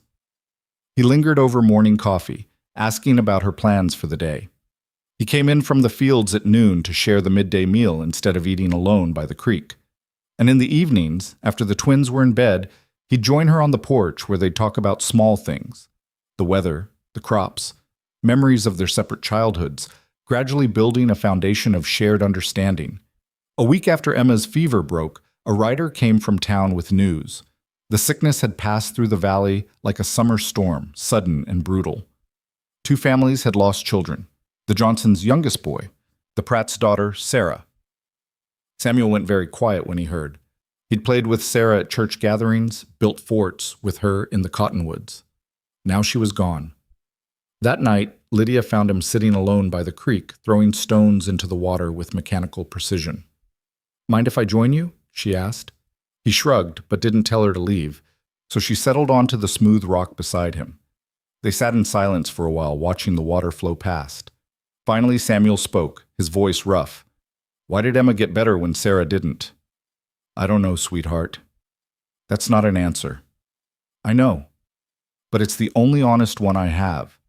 Lydia picked up a smooth stone and turned it over in her palm. "Sometimes bad things happen, and there's no reason we can understand. No fairness to it. It just is. Mama used to say everything happens for a reason. Maybe she was right. Or maybe she was just trying to make sense of a world that doesn't always make sense." Lydia tossed the stone into the creek, watching ripples spread across the surface. "Either way, Sarah's gone. And that's not fair, and it's not right, and it's going to hurt for a long time." Samuel's face crumpled. "I should have been nicer to her. Last time I saw her, we fought about whose turn it was on the swing. I called her stupid." "Oh, Samuel." "Now she's dead, and the last thing I said to her was mean, and I can't take it back." Tears streamed down his face. "I can't ever take it back." Lydia pulled him into her arms and let him cry, his small body shaking with the force of his grief and guilt. She stroked his hair and rocked him gently, the way she'd done with Emma during her fever, and murmured soft comfort into the gathering dusk. "You were a child having a normal disagreement with another child," she said quietly. "Sarah knew you didn't mean it. Children fight and make up 100 times. That's just how friendships work. But we didn't make up. I didn't get the chance." "I know, and that's going to be hard to carry. But Samuel, listen to me. You didn't know this would happen. You couldn't have known. So you have to forgive yourself for being a normal boy having a normal day." "How?" "One day at a time, one moment at a time, and by remembering Sarah the way she really was, not just in that one angry moment. Can you do that?" He was quiet for a long time, his breathing gradually steadying against her shoulder. She liked to climb trees, higher than anyone else. She was fearless. That sounds like a good memory. And she could whistle really loud, loud enough to call her dog from half a mile away. What else? Samuel talked until the stars came out, spilling memories of Sarah Pratt like precious stones into Lydia's hands.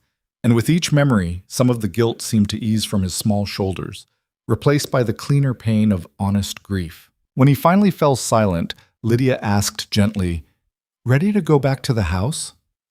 Can we sit here a little longer, just until the moon comes up?" "As long as you need." They sat together on the rock while darkness settled over the prairie and the creek murmured its endless song. Eventually Daniel appeared, carrying a lantern, Emma trailing behind him. "Thought you two might need some light to find your way back," he said quietly. "We're coming."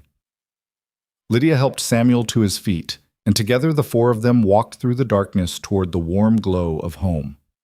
The next Sunday, despite the lingering fear of sickness, families gathered at the small church in the valley for a memorial service. Lydia had never seen Daniel in his Sunday clothes, dark wool trousers, a white shirt starched stiff, a black vest that made his shoulders look even broader. The twins wore their best as well, Emma in a blue calico dress and Samuel in clothes he was clearly growing out of, the cuffs ending well above his wrists. Lydia had only one decent dress, the gray one she'd worn for the wedding. She'd tried to freshen it up with a clean collar, but she was acutely aware of how plain she looked compared to the other women in their carefully preserved finery. If Daniel noticed, he didn't comment. He simply offered her his arm with quiet courtesy and walked with her into the church as if she were the finest lady in the territory. The service was somber. Brother Thomas spoke of loss and faith, of the mystery of suffering and the hope of reunion. Families wept openly. The Pratts sat in the front row, hollowed out by grief. Mrs. Pratt held a small shoe that must have belonged to Sarah, clutching it like a lifeline.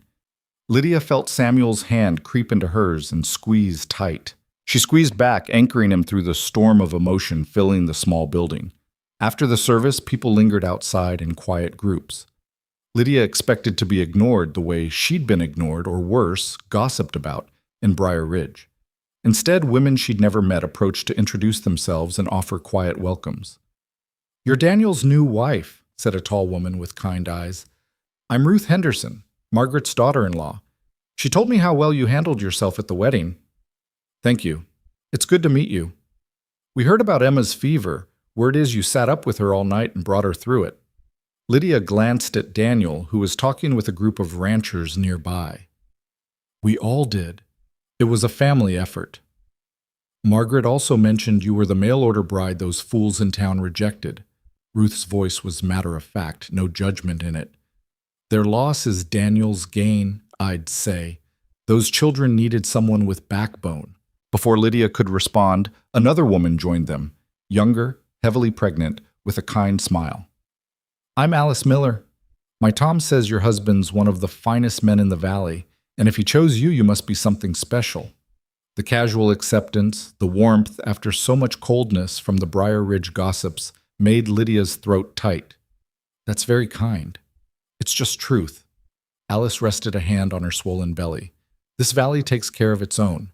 You're part of that now. If you need anything, help with harvest, extra hands for canning, someone to watch the children, you just ask." More women approached, offering similar welcomes. Not everyone was warm. Some kept their distance, watching with reserved expressions. But the hostility Lydia had braced herself for never materialized. These were practical people who understood that life on the frontier was hard enough without adding unnecessary cruelty. Mrs. Pratt approached as the crowd was dispersing. Her face was gray with grief, her eyes red and swollen. Lydia expected her to walk past, lost in her own pain. Instead, she stopped directly in front of Lydia and took both her hands. "Daniel told me what you did for Emma," she said hoarsely, "how you fought for her all night." "I'm so sorry about Sarah," Lydia managed. "I wish—" "Don't." Mrs. Pratt's grip tightened. "Don't wish you could have saved her too. Don't carry that weight. You saved the child you could save, and that matters. That's a gift." Her voice broke. "You gave Daniel and those children a gift I would give anything to have." Tears spilled down Lydia's face. "I don't know what to say." "Say you'll keep fighting for the ones you love. Say you'll appreciate every ordinary moment. Say you'll remember that life is precious and brief and should never be taken for granted." Mrs. Pratt released Lydia's hands and stepped back. "That's all any of us can do." She walked away, returning to her husband's side. Lydia stood frozen, overwhelmed by the grace of a grieving mother who could still find it in her heart to offer blessing instead of bitterness. Daniel appeared at her elbow. "You all right?" "I don't know. I feel raw." "That's what church does sometimes." He guided her gently toward the wagon where the twins were waiting. "Cracks you open so the light can get in." They rode home in contemplative silence. Emma dozed against Samuel's shoulder. The prairie stretched endlessly golden under the afternoon sun. Somewhere a meadowlark sang its liquid song. When they reached the ranch, Daniel helped Lydia down from the wagon with unusual care, his hands lingering at her waist a moment longer than necessary.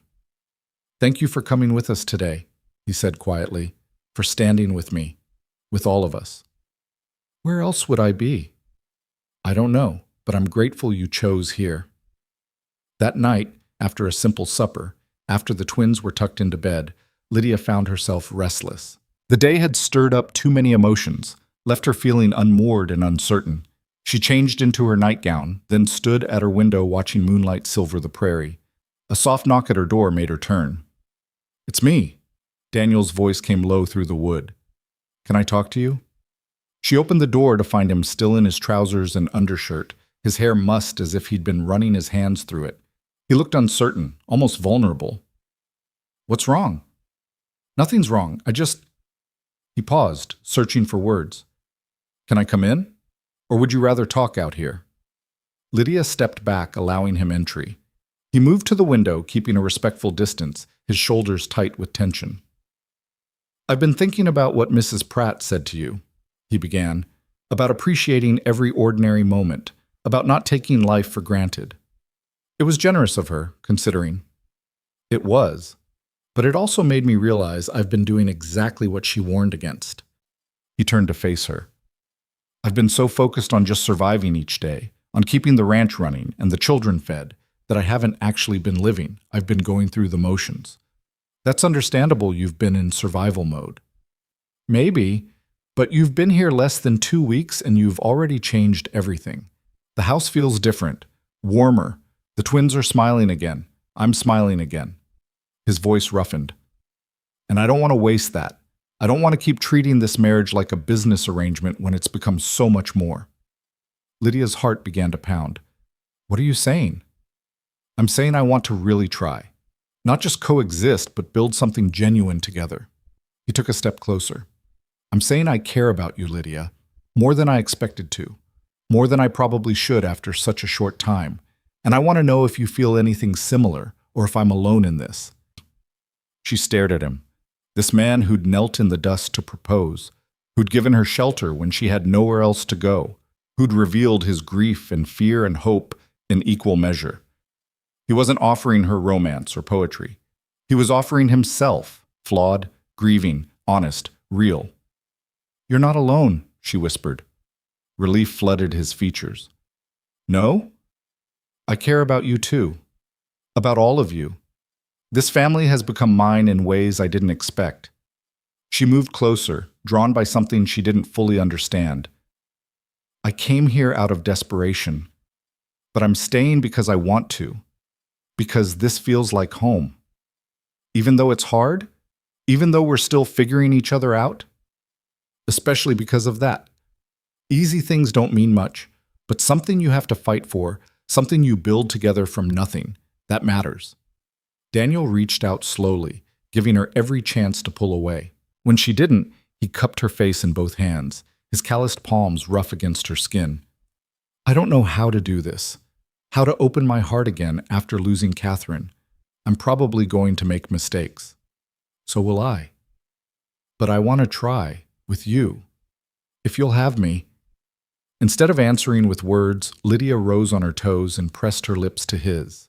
The kiss was tentative at first, exploratory, both of them learning the shape and taste of each other.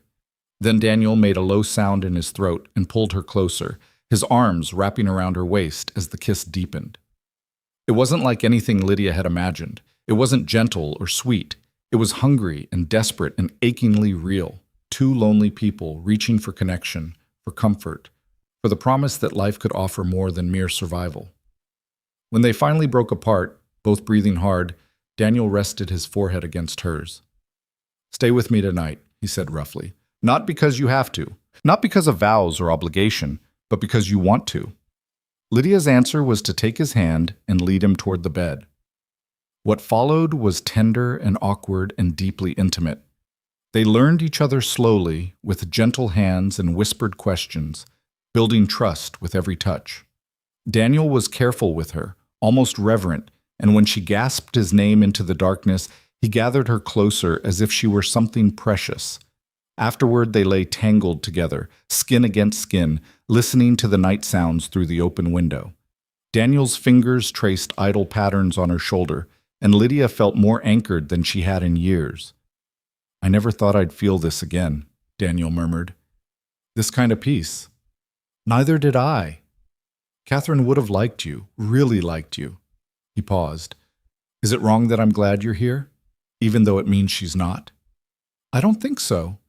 I think she'd want you to be happy, to give the twins a mother who loves them. Do you? Love them? Lydia considered the question seriously. I'm learning to. Every day they show me something new, something that makes me care more deeply. Is that love? I don't know. But it's growing into something that feels like it. And me? His voice was carefully neutral. What are you learning about me? That you're stronger than you think, kinder than you know, that you carry your grief with dignity, but you're ready to put it down and reach for something new. She turned in his arms to face him. That you're a good man, Daniel Cross, and I'm lucky to have found you, even if it took 3 rejections to get here. He kissed her forehead, her cheeks, finally her lips. Those men were fools. Maybe. Or maybe everything had to happen exactly the way it did to bring me here, to this ranch, to you. They fell asleep wrapped together, and when Lydia woke in the gray pre-dawn light, she found herself alone.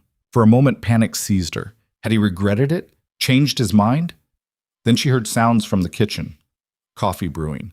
The crackle of wood in the stove.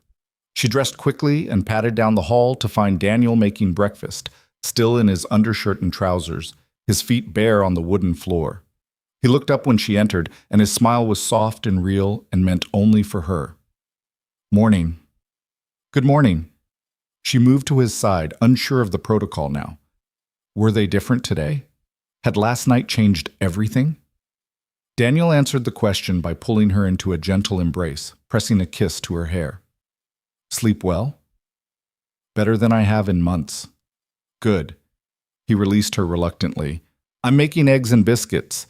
Figured I should contribute more around here instead of leaving all the cooking to you. I don't mind cooking. I know, but we're partners now, real partners. That means sharing the work.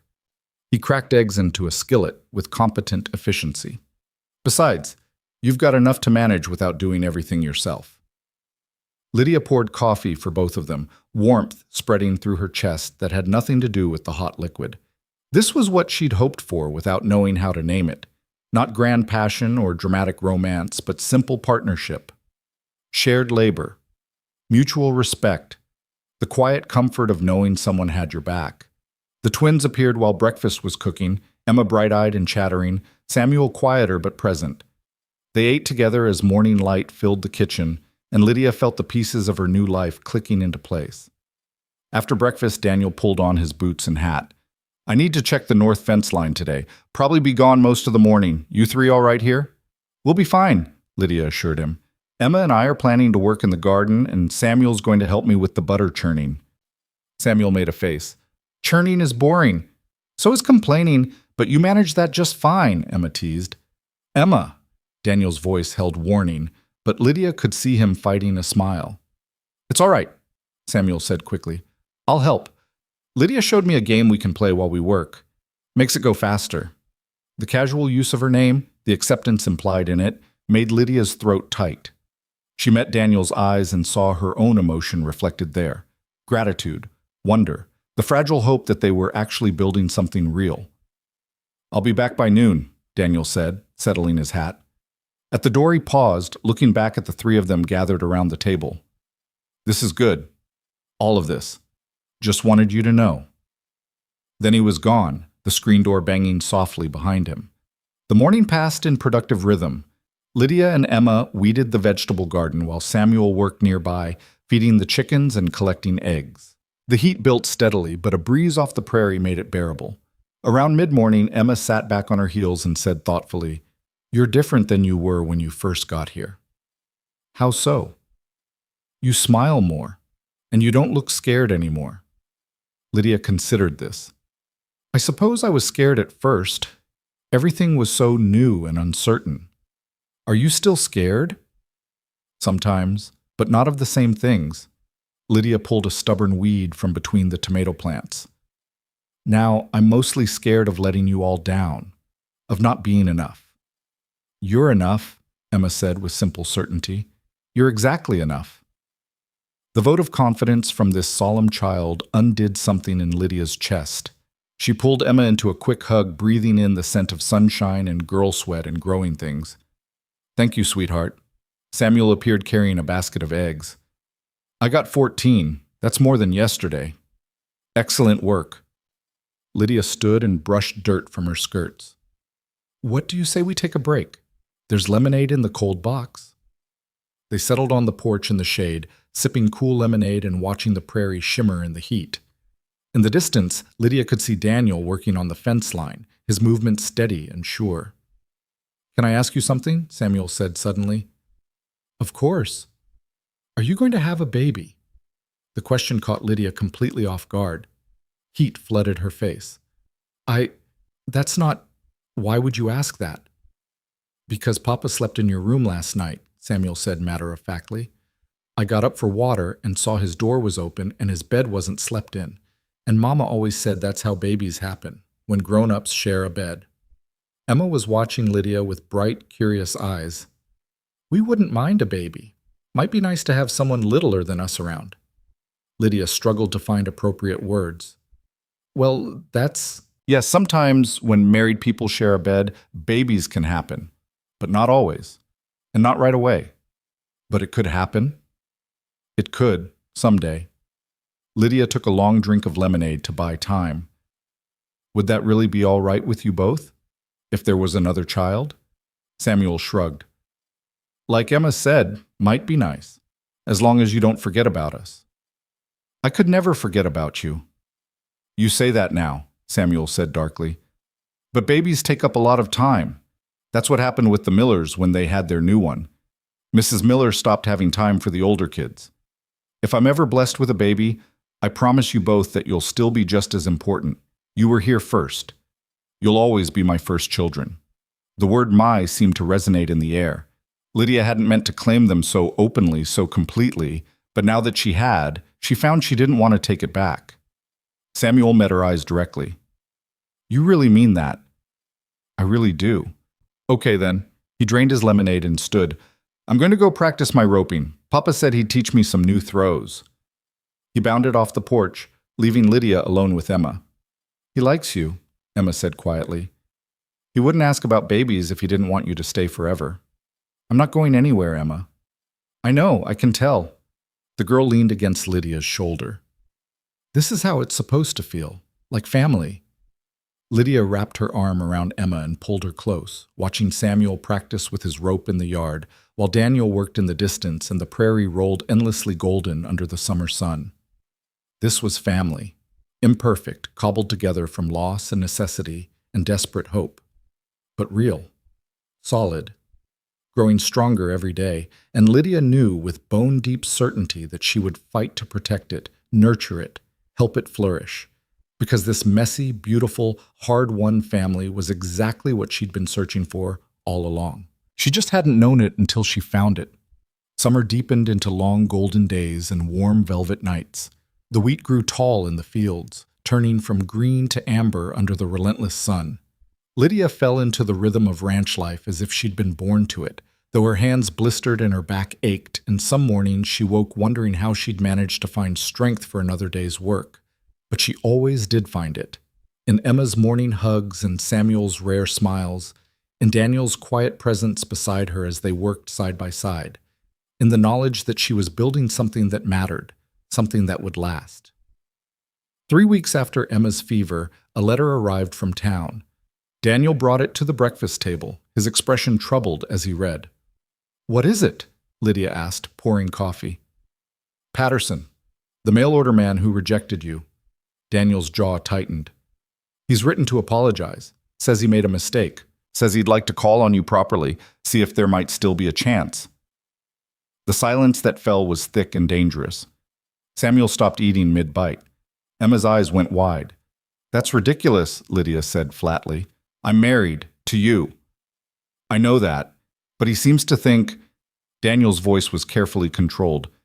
He seems to think our arrangement might not be permanent, that you might have married me out of desperation rather than choice. He thinks correctly about the desperation part, Lydia said. I did marry you because I had no other options, but that doesn't mean I want to undo it now that I do have options. Daniel looked up sharply. You consider Patterson an option? Of course not. He's a fool who doesn't know his own mind. Lydia reached across the table and took Daniel's hand. But I want you to understand something. I'm not staying because I'm trapped. I'm staying because I choose to. Every single day I choose this. Choose you. Choose us. The tension in Daniel's shoulders eased slightly. You're certain? Completely. Because if you ever want something different, Daniel Cross, you stop that right now. Lydia's voice was fierce. I made vows. I meant them. And I'll be very angry if you suggest I'm the kind of woman who'd abandon her family at the first sign of a supposedly better offer. Emma let out a nervous giggle. She called us her family. We are her family, Samuel said firmly. And she's ours. So Mr. Patterson can go find someone else to reject and then change his mind about. Daniel squeezed Lydia's hand, something like wonder in his gray eyes. What should I write back to him? Tell him Mrs. Cross is very happy with her current situation and has no interest in his belated regrets. Lydia smiled. Or better yet, don't respond at all. He doesn't deserve the courtesy. Daniel stood, came around the table, and kissed her soundly in front of the children. Emma squealed with delight. Samuel made a gagging noise, but couldn't hide his grin. Consider the letter ignored, Daniel said when he pulled back. Now let's finish breakfast. We've got a full day ahead. That afternoon, while Daniel worked in the far fields and the twins played by the creek, Lydia tackled the one task she'd been avoiding, Catherine's trunk. It sat in the corner of the main bedroom, a beautiful carved chest that held the late Mrs. Cross's personal belongings. Daniel had mentioned it once, saying she was welcome to go through it if she wanted, but Lydia had felt like an intruder every time she considered opening it. Now, though, it felt necessary. Not to erase Catherine's memory, but to understand the woman whose place she'd taken, to honor her properly. Lydia knelt beside the trunk and lifted the lid carefully. The scent of lavender and cedar drifted up. Inside were neatly folded dresses, a few books, a painted music box, and bundles of letters tied with ribbon. At the very bottom, wrapped in tissue paper, was a wedding dress. Lydia lifted it out with reverent hands. The fabric was cream-colored silk, beautifully preserved, with delicate lace at the collar and cuffs. It was the dress of a woman who'd been cherished, who'd married for love in a proper ceremony surrounded by family and friends. So different from Lydia's hasty wedding in her plain gray dress. That was Mama's. Lydia turned to find Samuel standing in the doorway, his expression unreadable. I'm sorry. I should have asked before. It's okay. He came closer, reaching out to touch the silk. She looked beautiful in it. Papa says she looked like an angel. I'm sure she did. Do you wish you'd had a dress like this for your wedding? Lydia considered the question honestly. Maybe once I would have, but our wedding was perfect for what it was. Honest and simple. Samuel sat down beside her, running his fingers over the lace. I miss her, even though it's been 2 years. Even though I like having you here. You can miss her and like me at the same time, sweetheart. Those feelings don't cancel each other out. That's what Papa says, too. Samuel looked up at her, his young face serious. Do you think she'd be mad that Papa married you? No. I think she'd be grateful someone was taking care of all of you. Emma thinks Mama sent you to us, like you were an answer to prayers or something. Lydia felt her throat tighten. What do you think? I think maybe Emma's right. He paused, struggling with something internal. Can I tell you a secret? Always. Sometimes I forget what Mama's voice sounded like, and that scares me more than anything. His eyes filled with tears. What if I forget everything about her? Lydia set down the wedding dress and pulled Samuel into her arms. You won't forget, not the important things. Those are written on your heart, not just in your memory. And whenever you need to remember, you can ask your Papa or Emma or even me. We'll help you keep her alive in stories and memories. You didn't know her. No, but I know she raised a kind, brave boy who loves fiercely and feels deeply. That tells me everything I need to know about what kind of woman she was.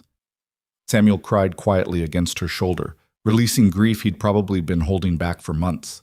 Lydia held him and let him take whatever comfort he needed, silently promising Catherine that she'd guard this boy's heart as carefully as if he were her own. When the tears finally subsided, Samuel pulled back and wiped his eyes. Can we keep Mama's dress somewhere safe? So Emma can have it someday if she wants. Of course we can. We'll put it back in the trunk. And when Emma's old enough to marry, she can decide what she wants to do with it. What about you? Don't you want it? I have my own dress. Plain as it is, it's mine, and that's enough. Samuel helped her refold the silk carefully and return it to the trunk. As they were closing the lid, Emma appeared with a handful of wildflowers. I picked these for the table, she announced.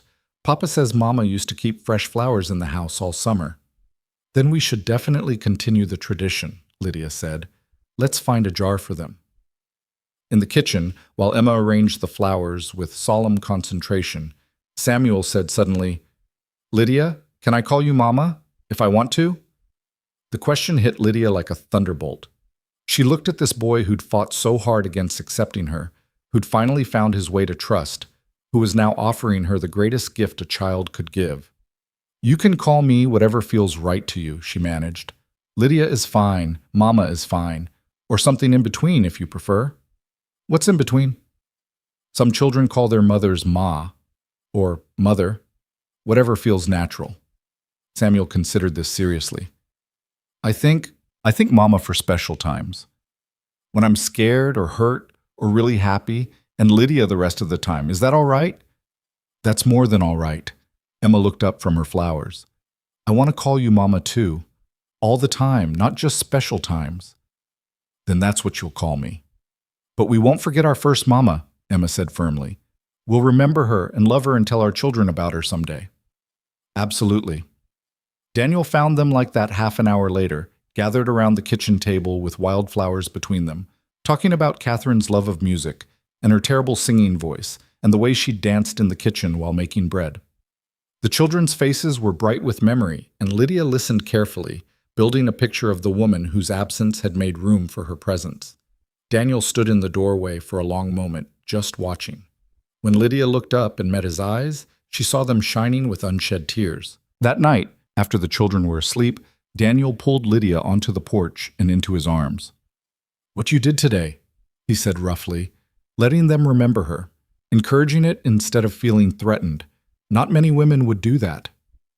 She was their mother. Nothing I do will change that. But you're their mother now, too. In a different way, but just as real. He pulled back to look at her. They asked to call you Mama. Samuel wants to use both names depending on the situation.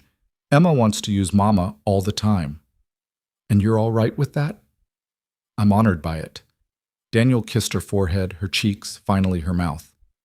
I love you, Lydia Cross. I didn't plan to. Didn't think I could. But I do. The words stole her breath. Daniel, you don't have to say it back. I just needed you to know. You walked into my life when I'd given up on happiness, and you gave me back everything I thought I'd lost. Hope, joy, a reason to wake up in the morning beyond simple duty. His voice cracked. You're a miracle I didn't deserve. Yes, you did, Lydia said fiercely. You deserved someone who'd stand beside you, someone who'd love your children, someone who'd see you for the good man you are. She cupped his face in both hands. And I do love you. I think I started loving you the moment you knelt in that dusty street and asked me to help raise your children. No one had ever offered me something so honest before. They came together then, kissing with the desperate tenderness of two people who'd found each other against impossible odds. And when Daniel lifted her into his arms and carried her inside, Lydia went willingly, joyfully, knowing she was exactly where she belonged. The weeks that followed were the happiest Lydia had ever known.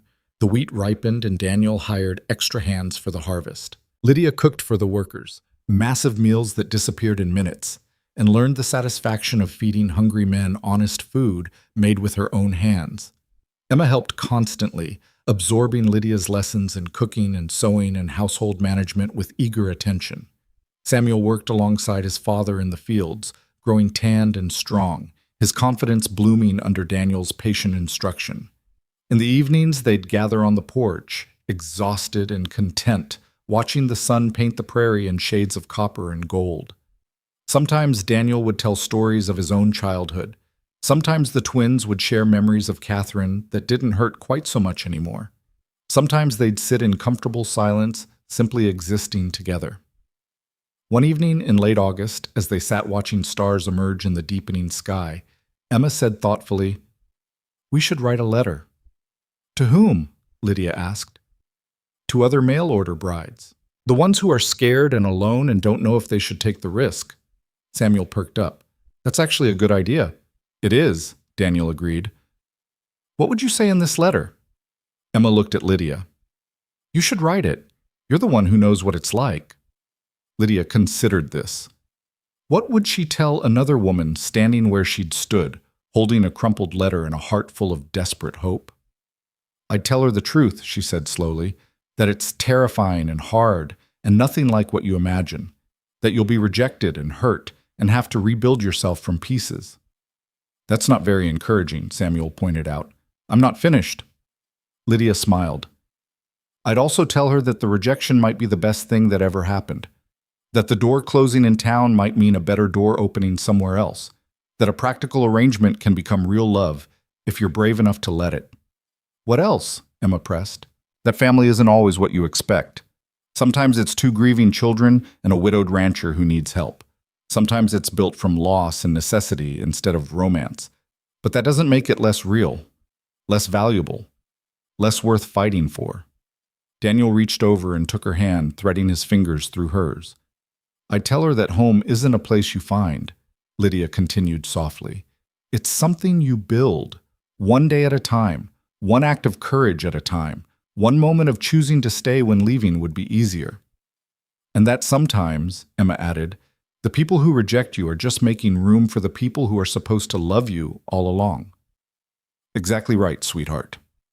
They sat together as darkness claimed the prairie, four people who'd found each other through heartbreak and become something stronger than any of them could have been alone. The next morning, Lydia sat at the kitchen table with pen and paper while the twins suggested additions and Daniel watched from the doorway. She wrote carefully, choosing words that were honest but hopeful, practical but warm. When she finished, she read it aloud. "To the woman considering a mail-order marriage, I write this from a ranch in the Wyoming Territory, where I've been living for 3 months as Mrs. Daniel Cross. I came here after being rejected by 3 different men in a single afternoon. I came here desperate, humiliated, with $3 in my pocket and nowhere else to go. I came here believing I was accepting the last option available to a woman nobody wanted. I was wrong about almost everything. The man who married me wasn't my last option. He was my best option. The children who needed a mother weren't a burden. They were a gift. The life I thought would be mere survival has become the truest home I've ever known. This isn't a fairy tale. There are no glass slippers here, no magical transformations. There's work from dawn until dark. There's grief that doesn't disappear just because someone new arrives. There's the slow, difficult process of building trust with people who've been hurt before. But there's also laughter. There's also kindness. There's also the deep satisfaction of being needed, valued, and eventually loved. Not despite your flaws, but including them. So if you're standing in some dusty town wondering if you made a terrible mistake, if you're holding a letter from a stranger and trying to decide if you're brave enough to gamble your future on it, I'll tell you what I wish someone had told me. Rejection isn't failure, it's redirection. The door closing might be the best thing that ever happens to you, because somewhere out there is a family that needs exactly who you are, not who you pretend to be, not some idealized version of yourself, just you, with all your fears and flaws and fierce determination to survive. Trust the journey, trust yourself. And when you find the place where you're meant to be, you'll know. Not because it's easy, but because it's worth the fight. With hope and solidarity, Mrs. Lydia Cross. Emma was crying quietly. Samuel's eyes were bright. Daniel moved behind Lydia's chair and rested his hands on her shoulders, squeezing gently. "That's perfect," he said hoarsely. "That's exactly perfect." "Should we really send it?" Lydia asked. "To the matrimonial paper?" "We should," Emma said firmly. "Some woman out there needs to read this, needs to know it's possible." So Lydia folded the letter carefully and addressed it to the Western Matrimonial News, the same paper where she'd placed her own desperate advertisement months ago. Daniel rode to town the next day and posted it, along with requests that it be published for other women to read. 3 weeks later, a response arrived. Then another. Then a dozen more. Women writing from all over the territories, sharing their own stories of rejection and redemption. Thanking Lydia for her honesty, asking for advice, sharing hope. Lydia answered each one personally, her letters growing into an unexpected ministry. She became known in certain circles as the woman who told the truth about mail-order marriages, who didn't sugarcoat the difficulties but also didn't diminish the possibilities. As autumn painted the prairie in shades of rust and gold, Lydia realized she'd found something she'd never had before. Not just a family, though she had that. Not just a home, though she had that too. She'd found purpose, meaning, the bone-deep knowledge that her life mattered, that her experiences, even the painful ones, could help others navigate their own difficult paths. One October evening, as they sat around the dinner table, Emma said suddenly, "Mama, are you happy?" The question caught Lydia mid-bite. She set down her fork and looked around the table, at Emma's open, trusting face, at Samuel's more reserved but no less genuine expression, at Daniel's warm gray eyes watching her with quiet intensity. "Yes," she said simply, "I'm happy. Even though you have to work so hard, even though things aren't fancy like in town, especially because of those things. Happiness isn't about having an easy life, Emma. It's about having a meaningful one. And this..." She gestured around the simple kitchen, the worn table, the faces of the people she loved. "This is the most meaningful thing I've ever been part of." "We're lucky to have you," Samuel said, his voice still slightly awkward with affection, but sincere nonetheless. "I'm the lucky one." Daniel reached across the table and took her hand. "We're all lucky. We found each other when we needed each other most. That's not luck, that's grace." Later that night, lying in Daniel's arms with moonlight streaming through the window, Lydia thought about the journey that had brought her here, the desperate decision to become a mail-order bride, the long, uncomfortable stagecoach ride filled with hope and fear, the crushing rejection from Patterson, then Thornton, then the silence from Walsh, the humiliation of standing alone in that dusty street while the town whispered about her failure. If someone had told her then that those rejections were the best thing that could have happened, she would have laughed bitterly. But it was true. Every door that closed had led her here, to Daniel, to Emma and Samuel, to a life that wasn't what she'd planned, but was better than anything she could have imagined. "What are you thinking about?" Daniel murmured, his hand tracing lazy patterns on her shoulder. "About how grateful I am that Patterson changed his mind." Daniel chuckled. "Never thought I'd hear you say that. I mean it. If he'd married me, I'd be in town right now, probably miserable. Definitely not here with you." She turned in his arms to face him. "Every terrible thing that happened led me exactly where I needed to be. I'm glad you see it that way, because I can't imagine this life without you anymore." He kissed her gently. "You've become essential, Lydia, to all of us. The feeling is entirely mutual." They fell asleep wrapped together, and when Lydia woke the next morning to the rooster's crow and the first hints of dawn light, she felt nothing but profound gratitude for the unexpected path her life had taken. The months that followed brought changes. Lydia's letters to mail-order brides became a regular feature in the Western matrimonial news. Women began showing up at the ranch, not many, but enough that it became a pattern.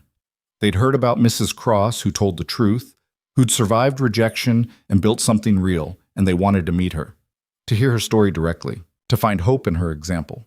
Lydia welcomed them all, fed them at her table, listened to their fears and dreams, offered what advice she could. Some went on to successful marriages, some returned to their families back east, but all of them left the ranch with something they hadn't had before. The knowledge that they weren't alone, that failure wasn't final, that there were different paths to happiness than the ones they'd been taught to expect. Emma and Samuel thrived. Emma grew into a confident, capable girl who helped Lydia with the increasing stream of visitors. Samuel became his father's right hand on the ranch, tall and strong and proud of the work he did. And Daniel became the man he'd been before grief hollowed him out. He laughed more, smiled more, held Lydia close on cold nights and whispered plans for their future into the darkness. 2 years after Lydia first stepped off that stagecoach in Briar Ridge, she stood on the front porch of Cross Creek Ranch, watching a wagon approach in the distance. Another mail-order bride seeking advice, probably, or a family coming to visit, drawn by the reputation the ranch had developed for generous hospitality.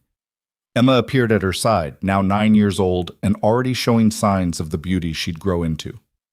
"Mama, is that the new family Papa invited for Sunday dinner?" "I believe so, sweetheart." Samuel joined them, nearly 12 now, and looking more like his father every day. "Should I go tell Papa they're coming?" "Please do." The boy loped off toward the barn while Lydia and Emma waited. The wagon drew closer, and Lydia could make out a young couple and two small children. Daniel emerged from the barn, Samuel at his side, and came to stand beside Lydia. His arm went around her waist automatically, a gesture so natural neither of them thought about it anymore. "You ready for company?" he asked. "Always." The wagon pulled to a stop and the visitors climbed down. A nervous-looking woman in her early 20s, a kind-faced man about Daniel's age, and twin boys who couldn't have been more than 3. "Mr. and Mrs. Cross," the woman said hesitantly. "I'm Elizabeth Miller. This is my husband Thomas and our sons. I wrote to you last month?" "Of course." "Elizabeth, welcome." Lydia moved forward with genuine warmth. "Please come inside. You must be exhausted from the drive." As she led the family into the house, settling them at the table with coffee and fresh-baked bread, Lydia caught Daniel's eye across the room. He smiled at her, that soft, private smile that was meant only for her, and she felt her heart overflow with love and gratitude. Elizabeth was telling her story, something about arriving in the territory with high hopes and facing unexpected challenges. Her husband had been honest about his circumstances, but the reality was harder than she'd anticipated. She was struggling to adjust, wondering if she'd made a mistake. Lydia listened with complete attention, offering the same honesty she'd put into those letters. Yes, it was hard. Yes, there would be days she questioned everything. But there would also be moments of unexpected joy, small victories, the gradual building of something real. "I won't lie to you," Lydia said gently. "This life breaks you down before it builds you up. But if you're willing to be broken, if you're willing to do the hard work of becoming something new, you'll find that you're stronger than you ever imagined." Elizabeth's eyes filled with tears. "Everyone else tells me it will get easier. You're the first person who's been honest about how hard it stays. It does get easier in some ways, but mostly you just get stronger. Learn to carry the weight differently." Lydia reached across the table and took the younger woman's hand. "The question isn't whether it's hard. The question is whether it's worth it." "Is it? Worth it?" Lydia looked around her kitchen, at Daniel helping the twins with their coffee, at Emma showing the little boys her collection of smooth creek stones, at Samuel carving something from wood at the far end of the table. At the home they'd built together from nothing but determination and hope. "Yes," she said simply. "It's worth it. Every difficult moment, every doubt, every time you want to give up but choose to stay instead, all of it is worth the life you build on the other side." Elizabeth left that afternoon with renewed determination. As Lydia watched the wagon disappear into the distance, Daniel came to stand beside her. "You're good at this," he said, "helping people see the truth without crushing their hope. I just tell them what I wish someone had told me. What's that? That rejection is just life making room for something better. That the hardest paths often lead to the most beautiful destinations. That you don't have to be perfect to be exactly what someone needs." She leaned into him. "That love isn't always what you expect, but that doesn't make it less real." Daniel turned her to face him, his hands cupping her face with infinite tenderness. "I love you, Lydia Cross. More than I thought possible. More than I have words to say. I love you too, you and Emma and Samuel, this whole beautiful, imperfect life we've built." He kissed her there in the golden afternoon light, and Lydia knew with absolute certainty that this was exactly where she was meant to be. Not in the life she'd planned, but in the one she'd been brave enough to accept when all her plans fell apart. As the sun sank toward the horizon and the prairie turned to copper and gold, Lydia thought about the scared woman who'd stepped off that stagecoach 2 years ago. The woman who'd been rejected and humiliated and left with nothing but $3 in desperate hope. She wanted to tell that woman that she'd survive. More than survive. She'd flourish. That the man kneeling in the dust would become the love of her life. That the children who needed a mother would become her greatest joy. That the home she'd build in the wilderness would become a beacon for other lost souls seeking hope. But maybe that woman had needed to walk through fire to become who she was now. Maybe the rejection and pain had been necessary to strip away everything false until only truth remained. Lydia didn't know, couldn't know, but she knew this. She was grateful for every difficult step that had led her here, to this porch, this family, this life, to a love that had been built from honesty and hard work rather than pretty promises, to a home that had been earned rather than given. And as Daniel's arms came around her and the children's laughter drifted from inside the house and the prairie wind whispered its endless song, Lydia closed her eyes and gave thanks for the beautiful, unexpected journey that had brought her home at last.